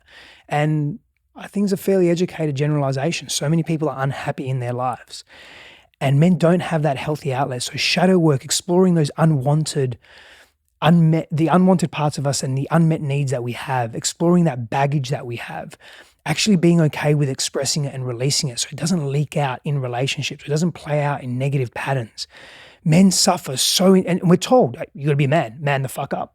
Don't express that. Don't be angry.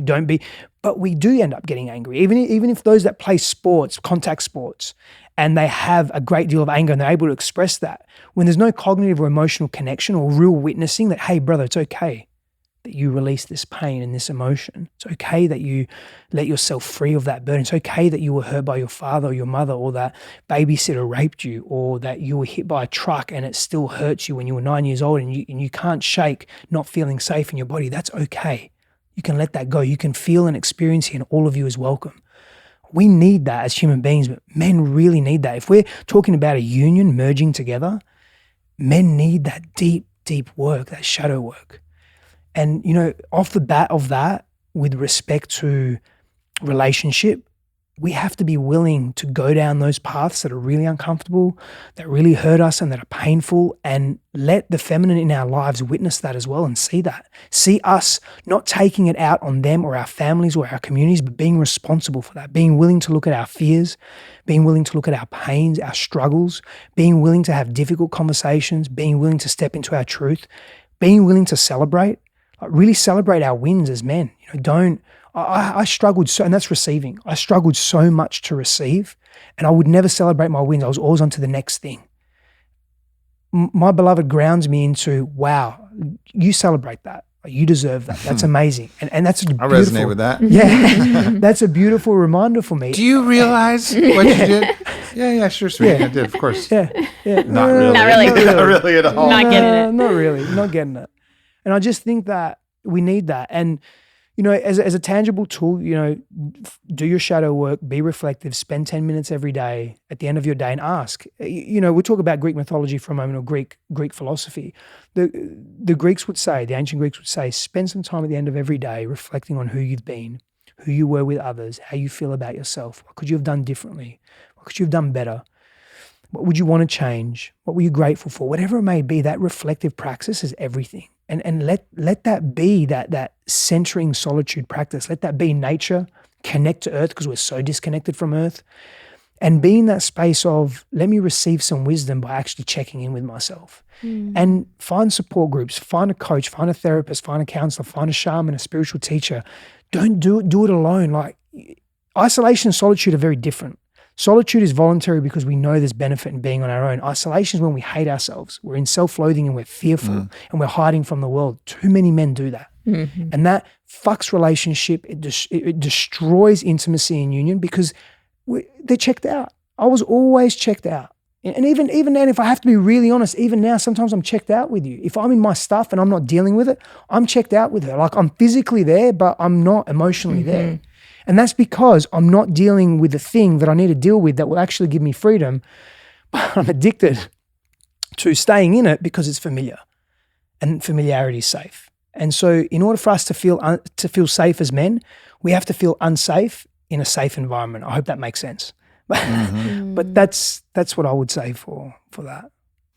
Yeah, I think you bring up a lot of really important points there. And I think one, that practice of solitude, as you said, you know, I remember one time, I think it was actually the last podcast we did, you were talking about, you were going on some wild vision quest where you brought like a buckskin and a knife, like a fucking real Aussie out there. And you're like, I'll find some shelter somewhere. Yeah. No tent, nothing. Yeah. And like it's doing the same thing that I said. It's knowing something about yourself. It's learning, trusting yourself to be able to go into the void of the unknown and with your own essence and your own skills and your own body, and knowing that you can survive, which I think is important. Yeah. Also sitting with yourself. I mean, I talked to so many people who are badasses, and I talked to them about my 6 days in the darkness, and they're like, get the fuck out of here. And they've accomplished like the most incredible things, done ayahuasca journeys, all this other stuff, but they're like, hell no, you know? And it's like, it's interesting. Like, what do you mean? Like, what are you afraid of? Yourself? Like, what are you going to find in there? You know, like monsters under your bed? No, you're afraid of your mind. Yeah. And that's like the thing. And unless we're in the solitude without any distractions, you know, we won't ever see what monsters are under the bed. So we'll always be running. We'll always be diving and not letting our foot dangle because we're worried that something's going to grab at us. So that point, I think, is really a great point. And the other point is just the rites of passage with your brothers in general. Right now, what do we do? What do we do when we get together with the boys? Drink, you know, or unless we're playing like pickup ball or, you know, golf, which involves drinking. There's like very few activities that don't involve intoxication, which fine, I drink too. Like, it's not like I'm against that aspect, but you got to do other stuff too. Well, there's no substance in our modern day rites of passage. Exactly. The ancients knew those something. bonding rituals are not there where you're like going through some real shit and like being vulnerable and stepping into that with your brothers. Man, it's fucking powerful. Yep. It's like everything. It cannot be understated. And to be honest, I had some resistance to like, quote, men's work. I was like, nah, you know, like I'm doing the work and we can mix it up, you know, what does it matter? But then I started having men's groups out in Sedona where it was just men. And it's a different thing. It is a different thing when there's not a single woman around. Like, one woman in the dynamic changes everything. Maybe for the better, but it changes everything. And like whatever happens there in the men's group, it's just radically different when it's just men. Yeah. And there's something really beautiful to that. And so just grateful that you're not only doing the work individually, but offering that because it's so needed. And I think until you experience it, you don't even recognize how needed that it is. Yeah. Yeah. Well, all right. This was a long one and a good one. I'm fired up. I could keep going. I know, we can keep going. I'm good to go. Let's keep going. I'm in now. I'm in the masculine now. Let's go. We're getting the stride. So you guys put together something that you're going to offer people, which is amazing. Yeah. So we thought people may be curious about some of the things we're talking about. So we put together an audio that's an experiential process that you can do with your partner, similar to what we facilitated at Fit for Service. So you can just go to christinehaster.com/sacredunion and get it for free. Amazing. Yeah. Thank you. You're welcome. And I like the process. I think it's really good. It's so worth it. Yeah. Beyond worth it. It was one of the most profound experiences of my entire life. Like right up there with plant medicine. Aww. It was extraordinary. Thank you. And as we did all of our, I did all the whole round of wrap up and integration and all the Zoom calls. I talked to everybody afterwards. It was one of the highlights of everybody's trip. And for many people, it was the highlight. And we did some amazing shit. We had an ecstatic dance with Parangi playing music. We had, breath work with 8 of us guiding people under the, magic of Bear Mountain and the Red Rocks. We had a soul wander out on the land where people were finding arrowheads and like hieroglyphs, and it was crazy seeing crazy animals and having like encounters with, but overwhelmingly, like I would say the majority of people said, yeah, that thing that everybody was, looking forward to all these other things, but that workshop you guys provided was just one of the most powerful experiences for everybody. So thank you for having us. Yeah, that's what sure. Thank you for the honor of facilitating it, because you guys fucking brought it. You did. You guys I was not expecting that. You guys fucking brought it. I remember I had a little chuckle to myself, internally when you were guiding us through that exercise, and then the women were really going through that, and you just talked straight to the men, and you said, "Men, feel that," and I was like, "Damn, yeah, all right." Like if I wasn't already, like I for sure am now. It was like you're like, do not even think about not feeling this. You were like, not gonna let anybody skate by without letting that go in deep. Yeah. I was like, you fucking get them, Steph. Yeah. You fucking get them. my partner, once we stood up, he was it was a really powerful experience for him, and he just looks at me and goes, "This is intense." It's really deep. We just were like, we talked that morning about what we were gonna do actually, and I was feeling into the group, and I'm like, we can take them. Like they're ready. It'll be uncomfortable, but this group is ready, and the energy and everything going on in the world, like they can do it. They can do it. And they did. Yeah, massively. So much love and respect to the whole tribe who went through that as well. Absolutely. All right, y'all. Thank you so much. Thank you so much. you. I love you all so much. Love you too. Goodbye, everybody. Peace. Thanks for checking out this video. For more like it, please subscribe to my channel. And of course, the Aubrey Marcus Podcast with new episodes every single week. And follow me on Instagram @Aubrey Marcus. Thank you so much.